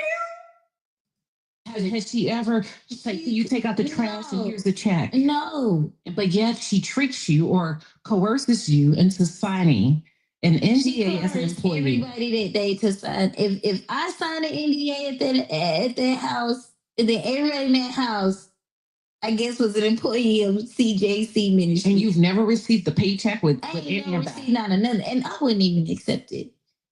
Yeah. Yeah. But we were at Cora's great 28th birthday party at her house. So even how the NDA was signed was no. What was going on? Tell us about how did you come to sign that and make him? How did she feel like she could? She wanted to have a conversation amongst her friends, and she wanted that conversation to stay in the circle. Gotcha. So she made everybody sign NDAs. But she did not realize that she made a technical mistake legally by saying that you were an employee. Because that makes everybody in the room. She should have said an associate. Yeah. So she was. So it's safe to say, look, this ain't your words, this is my words. Mm-hmm. So you kind of falsified a document, which is misleading amongst a group of friends. Mm-hmm. If she would have changed that from employee to associate, but you gotta remember what she was trying to do. She was trying to create paper trail because I don't care what that lady say. She knew deep down one day I was gonna wake up, I was gonna realize what was going on, and that I was gonna fight for my baby. And she was right, because I did wake up. I did realize what was going on. And I did fight for my child. And she took you to court. 2014, the baby was born, y'all. 2015, a baby may have been a little bit over a year, give or take 6 months, okay? The year after that, you're in court, according to the documentation. Don't forget, 2 months after my child was born, you had me sign paperwork saying that it was for Jason to trial. What she told me. Mind you, I'm dealing with a lot. My mind is not there. I'm not reading nothing. I'm just, okay, you my friend. I'm going to trust you. I should have read. That's the only accountability I'm taking. So to everybody, it's like, you're not taking accountability for the part you played. The only part that I played was not reading what I signed. For the people in the back. The only part that I played is for not reading what I signed. And even if you would have read, I don't think it would have been good enough. I think you would have had to have an attorney. I wouldn't even understand. You wouldn't have understood, because that was deep. I was like, even I'm pretty astute, and I'm like, oh my, I almost missed it. Yeah. And because I'm like looking for she the weaves it in. Yeah, so it says forever going. Yeah, so that's the only accountability. I'm just taking accountability for it. Cora's a millionaire, a gazillionaire. No, she's not. I helped her pay her bills. But yet, I fed her. What? How she homeless and going through turmoil, postpartum depression, not there mentally, but she helped Cora pay her bills. She said Cora's not rich. Cora is not a millionaire. She helped Cora pay her bills. What? Yeah. So TD Jakes ain't rich? TD Jakes wasn't helping his daughter? Huh? She tries to spin it like she helped me and my kids. No, chick, I helped you. You were married and couldn't keep your lights on. But yet, in the court paperwork, she feels like it did state that she felt like your child would be better off. Yeah, she used to tell me that. Why? Her. Because you have a 5-bedroom house. And her. Why? Because you come from money. Just because you come from money doesn't mean you have. And also an accused sexual abuser who was. Why? Because you stay in a better neighborhood. What makes you more qualified? You can't even produce children. Maybe just because she's TD Jakes' daughter. Maybe because she's senile and crazy and mentally unstable. Allegedly. Factual. Allegedly. Allegedly. It's documented proof that she has had to go to stays. We have audios that's already been produced that's out there in the world to hear her voice saying that Dr. Jill and her sister hospitalized her in the psych ward because she was going out on Amari. This is a lot. It's not I know you have this. No. I'm just saying, I'm thinking of all of what you have to deal with regarding fighting for your son. See, I'm processing. I don't have children, but I'm still processing like a mother. Yeah. Fighting for your child. And then hoping that they come out unscathed. Because hoping, but I know that's not. I can only imagine what she's telling my son. What she's showing him. The manipulative narrative that she's plugging into him. That is what really gives me grief, right? Because I know what type of mother I am. I don't lie to my children. I don't mislead them. I don't misguide them. I'm brutally honest with them because I am fixated on not having generational curses and breaking them with my children. My oldest child is a virgin and she's 16, 17. Okay. She's saying that Cora deals with mental illness, okay? Because she went off on Amari, which is her first daughter, and other little things that she's saying. It's hard for me to say that I don't see some offness with her as well. Some ain't adding up. There's a big chunk of something that's missing. Because is she going to say what she told Cora to make Cora feel that she was unable to care for her son? What did she tell Cora? Is she gonna admit that? Is she gonna leave that out? March 7th, top of her class, getting ready to graduate. She's never had sex. I am fixated on breaking teen pregnancy in my family and starting it with my children. And in order to do that, I have to have an open line of communication and I have to have transparency. And I have to allow my children to let them know that they're safe. And not only for them to know it, but for them to feel it. Right? So I'm not going to lie to them. Queen V, I think I already know that, her husband went to jail for essaying the first adopted daughter, correct? But I know that she's not the type of mother that I am because number one, you can't have children. You don't know the cost of carrying a child and birthing a child. You don't know the cost of everything that happens before, during, and after that. Yeah.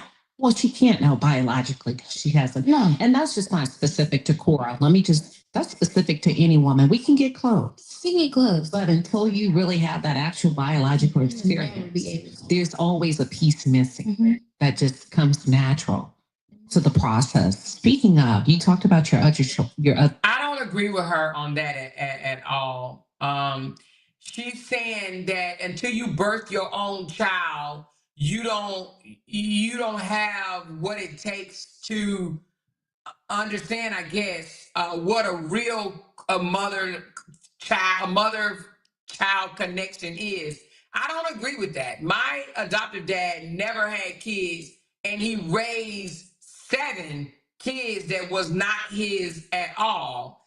And he was the nurturer and the good father, and it was the adoptive mom that was a hell on wheels. So I don't agree with that analogy that she just said. Until you birth your own, you would never understand the closeness and the realness of a parent to child relationship. I don't agree with that at all. Not at all. There's a whole lot of people that has never birthed a child and have a real true connection to their child that they adopted or fostered or acquired by other means. So I don't agree with that at all. Okay. And yes, I do agree, Ms. Hurd. The interviewer is definitely coaching her. I wanted to say that about 20, 30 minutes ago, that she's definitely coaching her and steering her in a direction in which she wants her to be. Okay, I do see that as well. Let's continue. children. Are they aware that their brother has been taken? They are very much so aware. How are the kids dealing with that? They don't handle it well. And I think out of all of this, She said, okay, Miss Tanya said, mother versus father or more, you just proved her point in your adopted mom case, though. Not necessarily, because not only was that my adopted mom, that was my adopted dad. He was my uncle, which he ended up adopting me. So I wouldn't say that it's different, because she treated her own kids that way. She treated her own kids that way. So I don't know if that proved her point that, and here's the thing. So so from what you're saying, Tanya, if that's the case, from what you're saying a biological mom will love on her child more than an adoptive mom, right? But if that's the case, why are there cases where biological parents abuse their own children, their biological children? There are biological moms that physically, emotionally, and mentally abuse and sexually abuse their own kids. So I wouldn't say whether it was an adoptive mom versus a biological mother. It's an individual person. If you have love in your heart, then you can love anybody's child, in my opinion. I just don't think that, because why would biological moms or fathers abuse their own biological kids? Some people are just sick, no matter if they are the biological or the adopted. Some people are just sick. So I don't know. I'm not saying that I understand what you're saying as far as the non-biological mother not having a real connection, but I don't think that the biological mother, some biological mothers don't have real connections to their children either. Do you understand what I'm trying to say? She said, you don't have to carry a child to be a great mother. She was wrong for saying that. Let's go back to see exactly her words, okay? Because she said no real connection. But let's go back. Narrative. That she's plugging into him. Let's hear what she's saying. That is what really gives me grief, right? Because I know what type of mother I am. I don't lie to my children. I don't mislead them. I don't misguide them. I'm brutally honest with them, because I am fixated on not having generational curses and breaking them with my children. My oldest child is a virgin, and she's 16, 17, March 7th, top of her class, getting ready to graduate. She's never had sex. I am fixated on breaking teen pregnancy in my family and starting it with my children. And in order to do that, I have to have an open line of communication, and I have to have transparency. And I have to allow my children to let them know that they're safe. And not only for them to know it, but for them to feel it. Right? So I'm not going to lie to them. But I know that she's not the type of mother that I am. Because number one, you can't have children. You don't know the cost of carrying a child and birthing a child. You don't know the cost of everything that happens before, during, and after that. Yeah. Well, she can't know biologically because she hasn't. No. And that's just not specific to Cora. That's specific to any woman. We can get close. We get close. But until you really have that actual biological experience, there's always a piece missing that just comes natural to the process. Speaking of, you talked about your other children.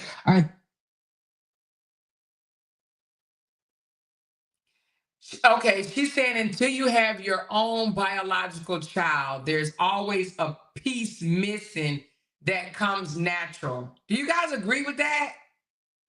Do you guys agree that as a mother, right, that until you have a child, your own biological child, there's always going to be a piece that comes natural to being a mom? Do y'all agree with that? See, I think she's speaking in reference to her fight. She birthed him, and her fight to get him is something Cora wouldn't be able to understand. It's like ripping her heart apart. Okay. I understand what you're saying. If that's how she's trying to put it, then I understand that. Because it's like, all right, you came from me. Okay, all right. So if that's the way you taking it, because I kind of took it a little bit different. But if you're saying that there is a fight in a mama, because mother hens, will come out fighting. There's a fight in a mama that she would go from 0 to 1,000 for her child because of that strong urge of connection. So I understand what you're saying there. If that's the way you're taking it, because that's not the way I took it. However, that fight in her. However, open book. There's a lot of pieces missing that we're not understanding. I need to know, like, why did she leave the house if she was staying there with Cora and her child in the beginning? Why did she leave? What caused her to move out? Like, why didn't she take her child? Like, there's some pieces missing. And hopefully in this interview that we're going to pick back up tomorrow with. So we left off at the 47-minute mark. Let's finish up to 1 hour, you guys. Let's finish up to the 1 hour mark, and then we'll talk about it, and then we'll pick back up tomorrow. Let's do 13 more minutes, okay? Let's go. They are aware that their brother has been taken. They are very much aware. How are the kids dealing with that? They don't handle it well. And I think out of all of this,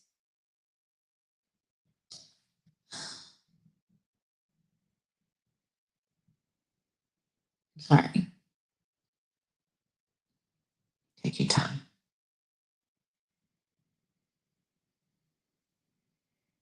that's what really angers me.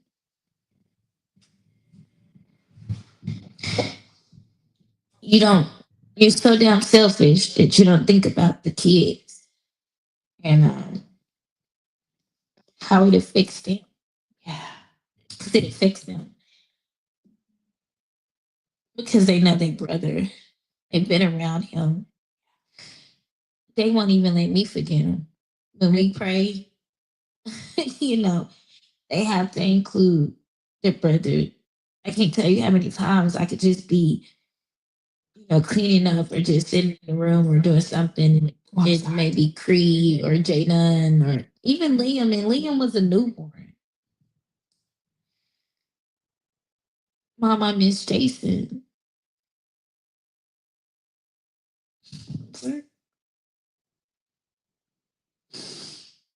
Creed deals with it the worst because they're 10 months apart in age. And they were really, really close. And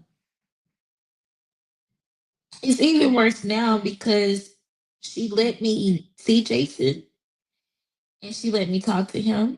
And in the midst of doing that, the kids play Roblox with each other and they were. So I was just about to ask that. I was getting ready to say, if Cora was a good-hearted person, she would let her visit the boy, her son, incorporate the son into visitation, rotations, and that type of stuff. I was literally about to say, if she was a good person, that she would do that. So now, wait a minute. So she does that?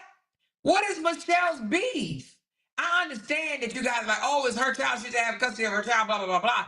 But if Cora is letting her see the son and letting the son play with his siblings, let's continue a few more minutes, and then y'all, we're gonna have a small conversation, and then we're gonna come back tomorrow and talk some more and listen to some more. But let us continue. Message each other, and then now the communication has been cut. Oh, wait a minute, what? I'm having to prepare my children. Wait a minute, hold on. All over. She cut it? Hold the hell on. Because she let me see Jason and she let me talk to him. And in the midst of doing that, the kids play Roblox with each other and they would message each other. And then now the communication has been cut. So now I'm having to prepare my children all over again, and just to tell them that I'm going to keep fighting. But why they was don't it cut? handle it well, just like I don't handle it well. Because anything that affects me affects them. We're very close knit. We're very, it's me and my kids, man. It's me and my kids. You know, one time I called you. You said, actually, I did. I attempted to communicate with you, and you said, I can't talk. I'm cooking dinner and I'm helping my children with their homework. Yeah. Oh, my kids come first. I like my children. I'm nothing without them. Why did she cut the communication? They give me strength. They give me hope. They give me love. Now that's They give wrong. me endurance. I think if I didn't have them, I wouldn't be the person I am. They've taught me steadfastness. They taught me what it really means to love without condition. And the best thing that I could have ever done was be a mother. That is the best thing in life. And I'm feeling that coming from you. Now I'm gonna say this.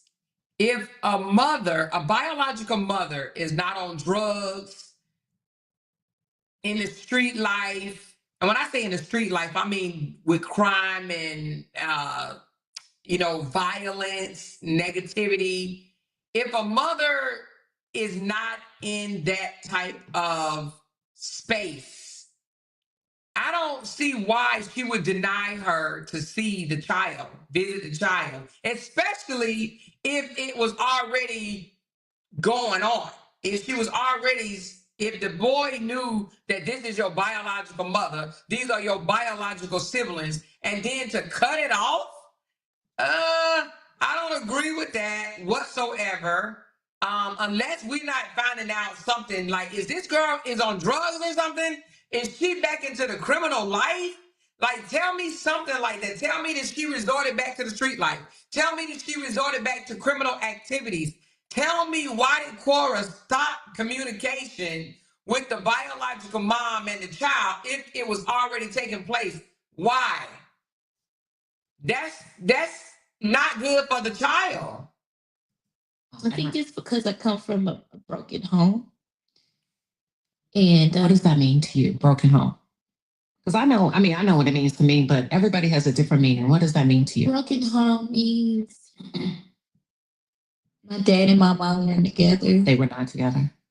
We moved around a lot. My mom had her issues.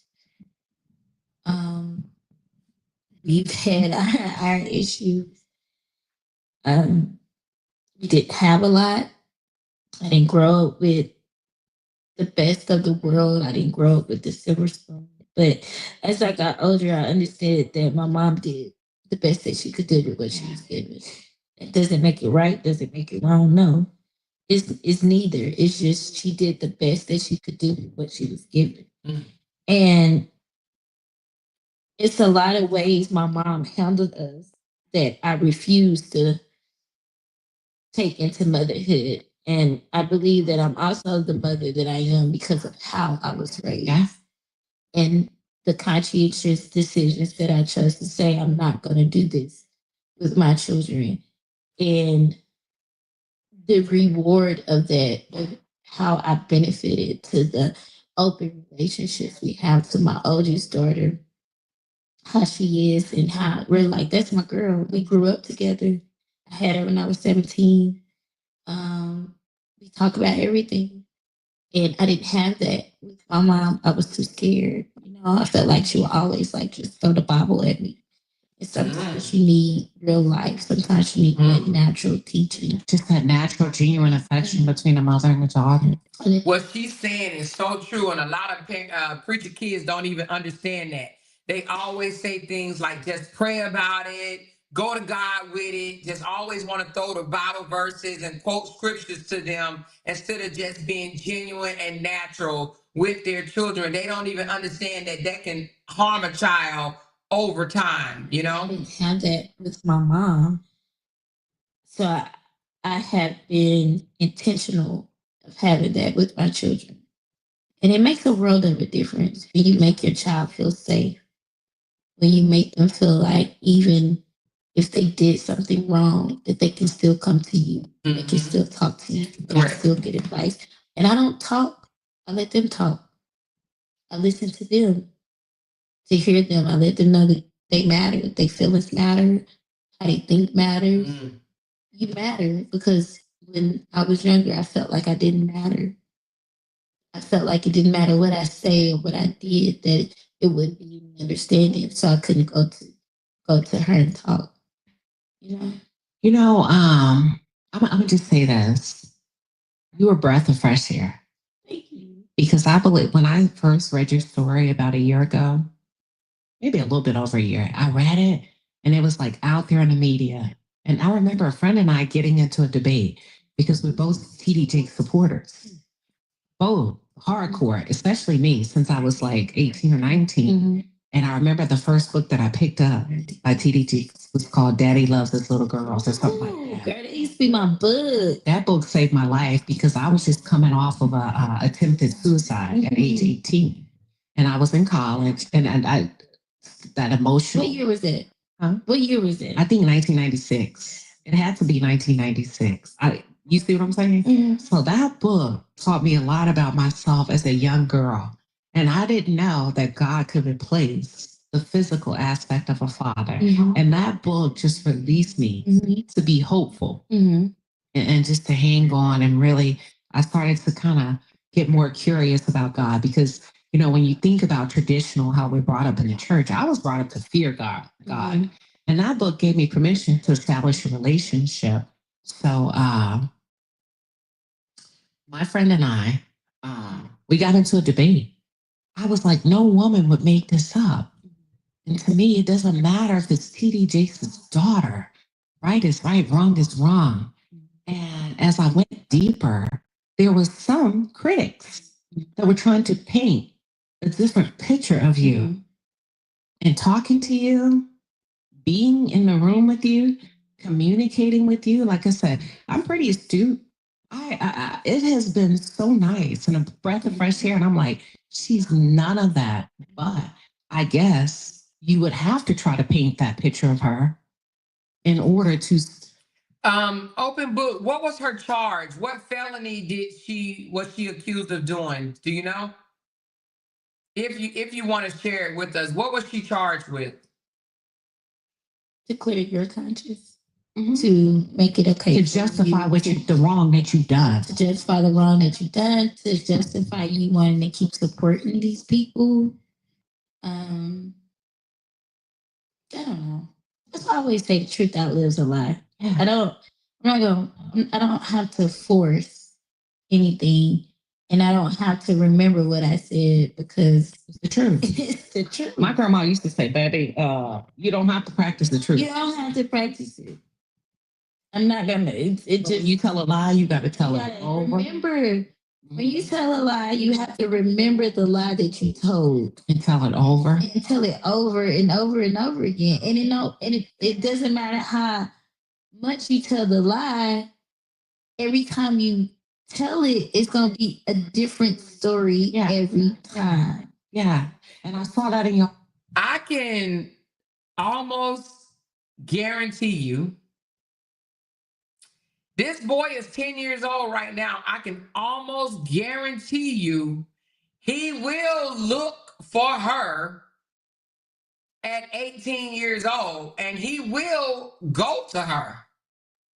Now, I'm not going to say he's going to disown Cora, but you got to understand that his biological mom, he's going to go to her because he's going to want a connection with his biological mom. No matter what, the fact that he knows that he has a biological mother out there and that Cora is not it, and he's 10 years old, and I'm pretty sure he's seen and heard things circling around the internet. I don't know why Cora didn't leave the door open for communication, because he will go to this young lady, and I don't think it's going to be favorable for Cora. I just don't think so. He's going to go to his biological mama. Communications. I even saw something where Cora posted on social media. I don't know how old your child was. I don't want to say it's 4 more minutes, you guys. Jason. Jason. I don't know how old Jason. Thank you. Jason was. Oh, that feels powerful. Jason. Well, that feels powerful. That's Jason, you why- pushing through, and the energy in this one, Jason was. At that You know, time. Jason was named after my oldest brother who got murdered. And she knew that and still changed his middle names. To something else. Yeah. Yeah. But she made a post, and I'm not sure his age, that he was missing. He was 2. He was, and she went on social media and said the people Mm-hmm. that I allowed to babysit him or watch him, Mm-hmm. they've basically not communicated with me for 24 hours. I'm worried about my child. What was that about? She see now crazy. Nah. What happened was I got Jason for the weekend, and I noticed that she brought him with the tablet. And so I'm just like automatically, because see that this is the thing. That was in September of 2016. I just moved out of her home that May or that June of 2016. Mm-hmm. I had already started mentally preparing myself for trying to figure out how I was going to get my son, right? Because while staying in her home, I discovered that she kept every record of anything that she bought Jason. That's red flag. Oh, this is before she took him by way of the court. No, this is before she. So took you him. happen to notice, why are you keeping Why are you receipts of keeping everything you buy? Why are you keeping records of every time I say that I'm gonna come? This is before I moved in.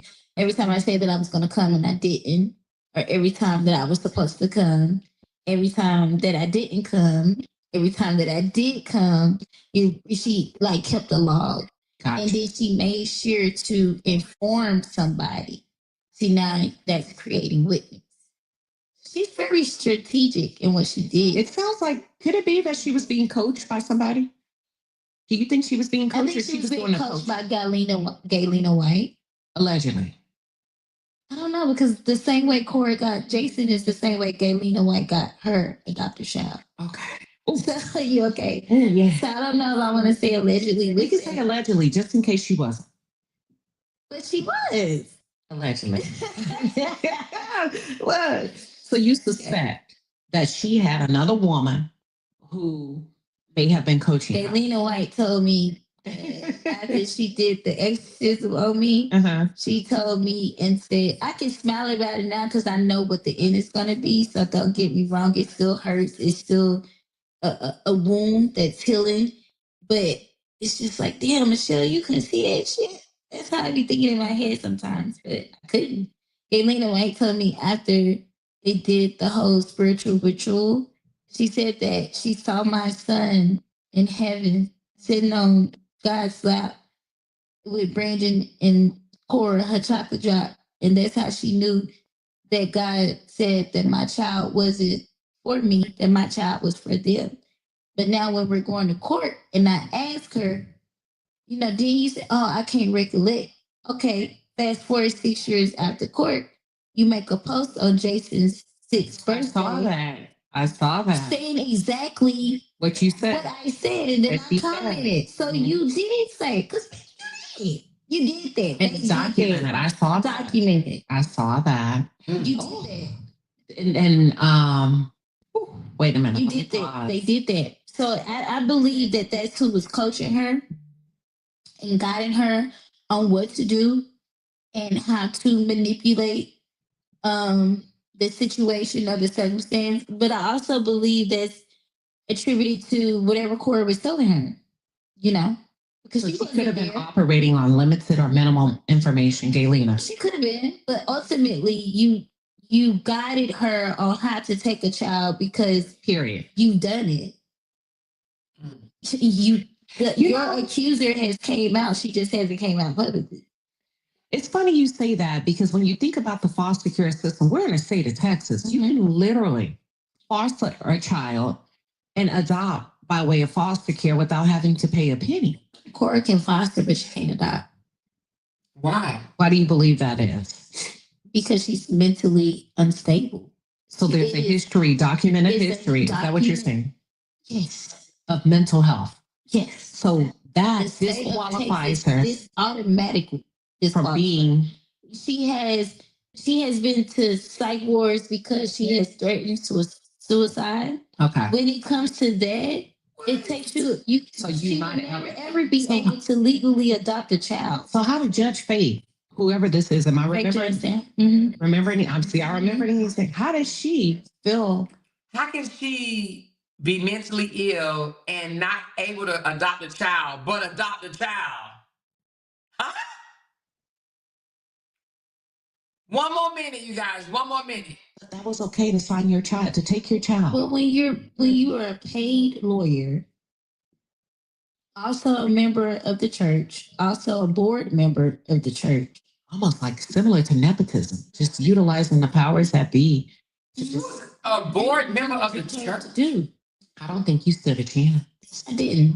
I don't think you. From the moment I reconnected with her at that Easter, at the park for the Easter egg, And how many months were you? I was popping. I'm getting ready. That was in March or April. I'm popping out in May. Yeah, because Jason was born in May, Yeah. a month early. Yeah. And I told her, when I seen her, I broke down. I told her everything that I was dealing with. I told her how I felt shame. I didn't want to be pregnant. I didn't understand how I was here. I was even ashamed to go to church, right? Because I was prominent in my church. I was on the dance team. I was on the step team. I was in the drama ministry. I was in the reconciliation youth outreach team. I traveled to different countries with my church. I was like, I guess if you put the church in like a school format, I was the popular kid in church. So to come back with all these children, do you understand what I'm saying? Yeah. Yeah. The shame, Yeah. I understand. you know, and that shit that is I probably really, wouldn't have went back. I would have found me a different church because when nobody knows it but me. You know what I mean? Literally. Yeah, I felt very ashamed. And people take lightly that shame. Like shame is heavy.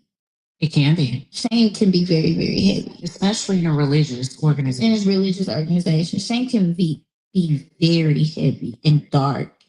Has anybody, not even TD Jakes' inner family. One more minute. Anybody from the church, has anybody showed you an ounce of support, empathy? In the church, yeah.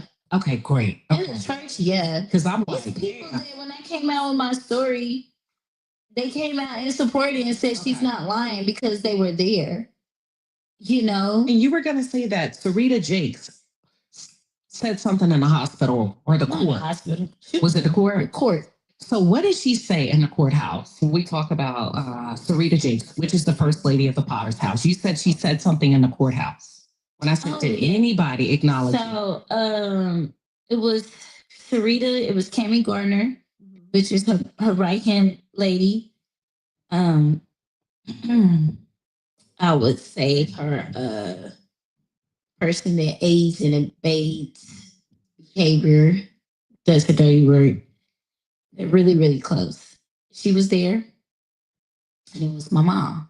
So it's a witness. You can't say you didn't say it. Because there's witnesses to bear. Witnesses to What bear. did she say? I said, First Lady, I'm not lying. She did this to me. And I don't understand why she just won't give me my child. And she says, Michelle, we know you're not lying. We believe you. Bishop believes you. Sarah and the siblings believe you. We know that you're telling the truth, but we have to stand. They said we told her to give you back Your baby. your baby. What? They said they ultimately have to stand with the daughter. Wow, we're gonna stop there. We gonna, oh my god. So we are a minute, 1 minute, 1 hour and 6 minutes in. This is a 2 hour interview. So we're gonna stop here at 1 hour and 6 minutes.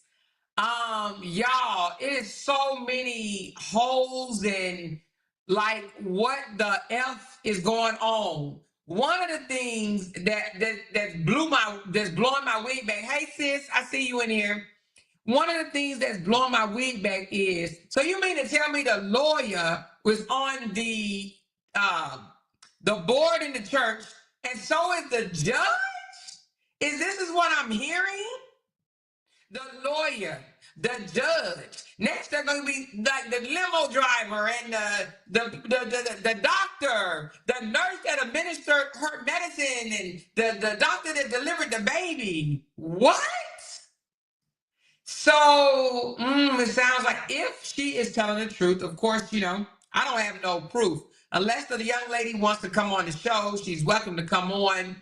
However, you mean to tell me that Sharita, the first lady of TD Jakes Church, the Potter House, said, we know you're telling the truth, but we have to stand with our daughter? Everybody in the family knows that you're telling the truth, that our daughter manipulated you out of your child, but we have to stand beside her. I'm going to stick beside her. What? This is crazy. Absolutely crazy. Y'all, what's y'all thoughts? Listen, I do believe there's a big piece of the pie that's being left out, but I have to look. Ms. Hurd said we need receipts. I have to say this. Some things definitely concern me, and one of them is Cora cutting off communication from the child and his biological mother after it was already open. Unless we're not hearing something. She went back to drugs. Something. And then if this girl been knowing her since she was 10, then I would assume that she knows if this girl has been locked up in a mental nut house before. She's with her chest coming out saying that Cora has been institutionalized, whether it was for a day, not institutionalized, but in some type of mental ward, whether it was for a day, 2 days, a week, or so on. And that is the reason why she cannot legally, without it being a part of the Potter House staff, she cannot legally adopt a child. Now, I don't know if these are just allegations or is this young lady telling the truth. At this point, as of right now, I cannot give you an answer. I know a lot of y'all down there like, oh, I believe her. Some of y'all like, no, I need some receipts. I need more receipts. I am not taking a stance on whether she's being honest or being deceitful. I do find some holes in her story as well because she was living with Cora. There's a lot of things that's missing. She was living with her, and she said even while she was living with her, way after the birth of her child, she was still dealing with postpartum depression. She is still dealing with postpartum depression. So there's a lot of questions. There's a lot of holes that's not being filled. But what I said is the young fella, Jason, will go look for his mom. And I'm wondering, because she got a lifetime NDA, does she have to cut herself off from her son? Because once a child is grown, once he turned 18 years old, he can go and find whoever he wants to find. And I don't think no court can tell you as a grown person to stay away from another grown person if both of y'all want to meet up together. She said, for me, is a lot of hearsay, yes. A lot of questions, yes. She has some posts on her Facebook as well. I'm telling y'all, Cora used her dad, TD Jakes' influence and money to take her baby from her. When you can't birth children and want one badly, you would do anything to have one. Let's show the picture of Cora right quick. Oh, let me move this out the way so y'all can see her. How do I do that? Let me do it like this. Let's do it like this. Let's show you Cora. This is Cora, you guys, in the middle. Cora is in the middle. This is TD Jakes' daughter. Isn't Cora the oldest? I think Cora is the oldest daughter. and Sarah is the other daughter. Am I right? Is Cora the older daughter? I think she is. So Cora then took two babies. Well, I ain't gonna say took two babies, but I'm a little concerned that this is hearsay as well. I don't have no proof of it, but that it's alleged that the first child that she adopted, mom, was deported. What's the reason?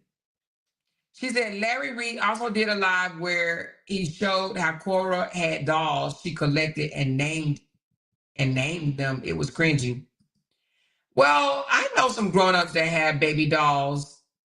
I don't know. Do y'all think that's weird? I actually know. Listen, I got a friend that collect beanie babies and and I think she named them damn beanie babies too. So I know a grown woman that named beanie babies, collect beanie babies and named them. So I don't know if that's 100% mean that she crazy. She said that's very weird to have beanie babies or baby dolls. She said give people their kids back. But you got to think about it. Do you think it's fair to the child that he get ripped from a house that he's been for 10 years? Is it fair to him? I'm sure they have placed this son into some type of position at the church under TD Jakes' wing. I'm sure he's probably a youth pastor, a youth singer, a youth dancer. He's something in the church. She said baby dolls, beanie babies are worth money collecting items. Okay. She said she had no fight while living with her. She had no fight while living with her. Okay. Collectibles, those porcelain dolls. Also, yes, but anything else weird. So were they porcelain dolls or were they baby dolls? Like, y'all need to quit. Were they baby dolls with hair and a freaking bottle in his mouth or something? She said, Miss Tanya, she was losing her mind. She wanted a baby just that bad. She had to get dolls. Really? She said it's a weird type of collection. Let me go see what type of dolls TD Jakes' daughter had. Hold on, y'all. Y'all crazy. Cora Jakes, baby dolls. I gotta see them. Huh? Wait a minute.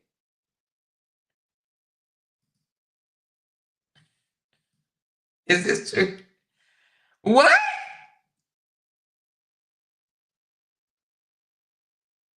I don't know if this is Cora.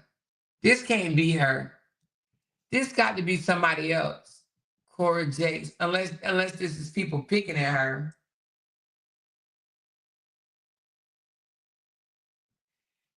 Anyway, I see some baby dolls, but I don't know if this is supposed to be Cora Jakes. Let me put Cora Coleman Jakes in here. See what it says. Cora Coleman.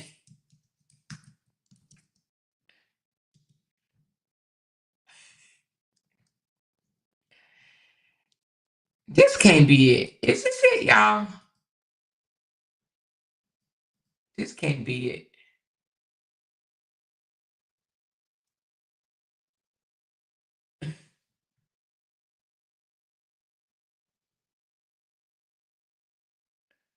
Oh no, this is a baby doll called Cora. Okay, that ain't it. That ain't it. TikTok will have you going all over the place, baby. You hear me? TikTok will have you looking at doll. This is a doll named Cora. Anyway, let me stop trying to go down that rabbit hole. She said, how would people know Cora has baby dolls? Is she showing them off? Girl, I have no idea. I'm gonna go listen to Larry Reed take on this as well. She said the things has layers. Yeah, it does. The things has layers. Something was definitely off. Yeah, something was definitely off. We're gonna pick back up tomorrow, you guys. Listen.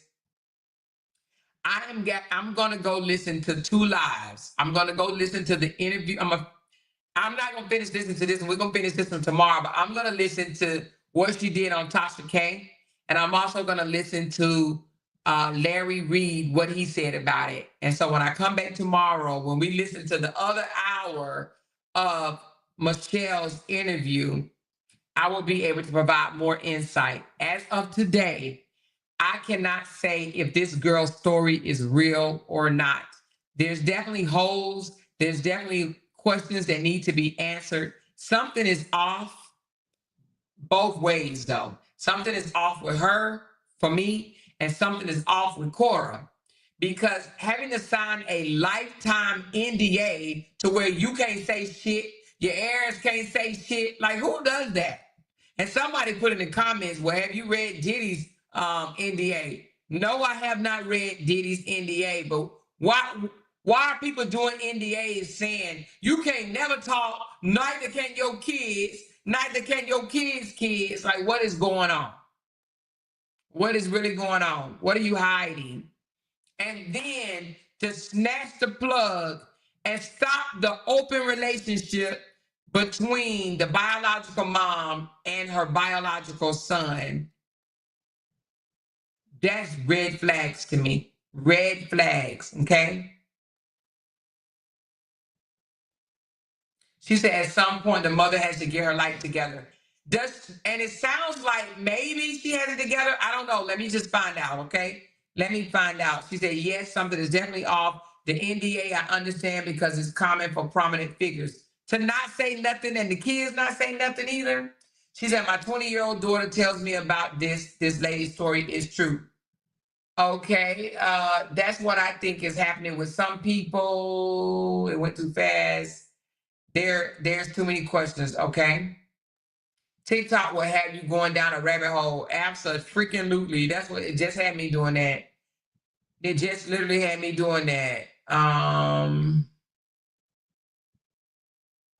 It is definitely way too many questions. She said, my friend passed away in her sleep fighting for her child. Now the child is motherless. Ooh, now we don't want nothing like that to happen. She said, I'm not just going to believe this lady because I do have questions. Absolutely. You can look and listen to Cora talk until something wrong with her. Now, I'm going to have to agree with you. Open book. I know you said this is your friend.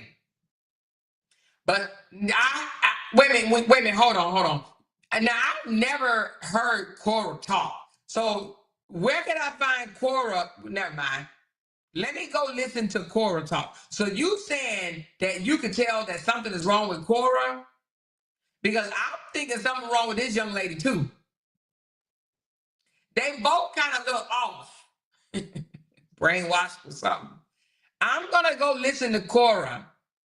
So are you saying that you can tell that she's mental? She said, no, the other girl is her friend or more.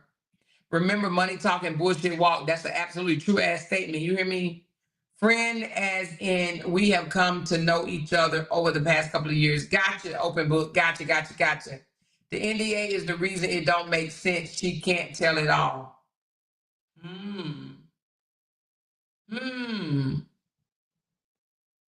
That may be the holes that we're missing because she can't say everything. But she said she don't care. I feel like there's a reason they keep Cora in the background and raise up Sarah.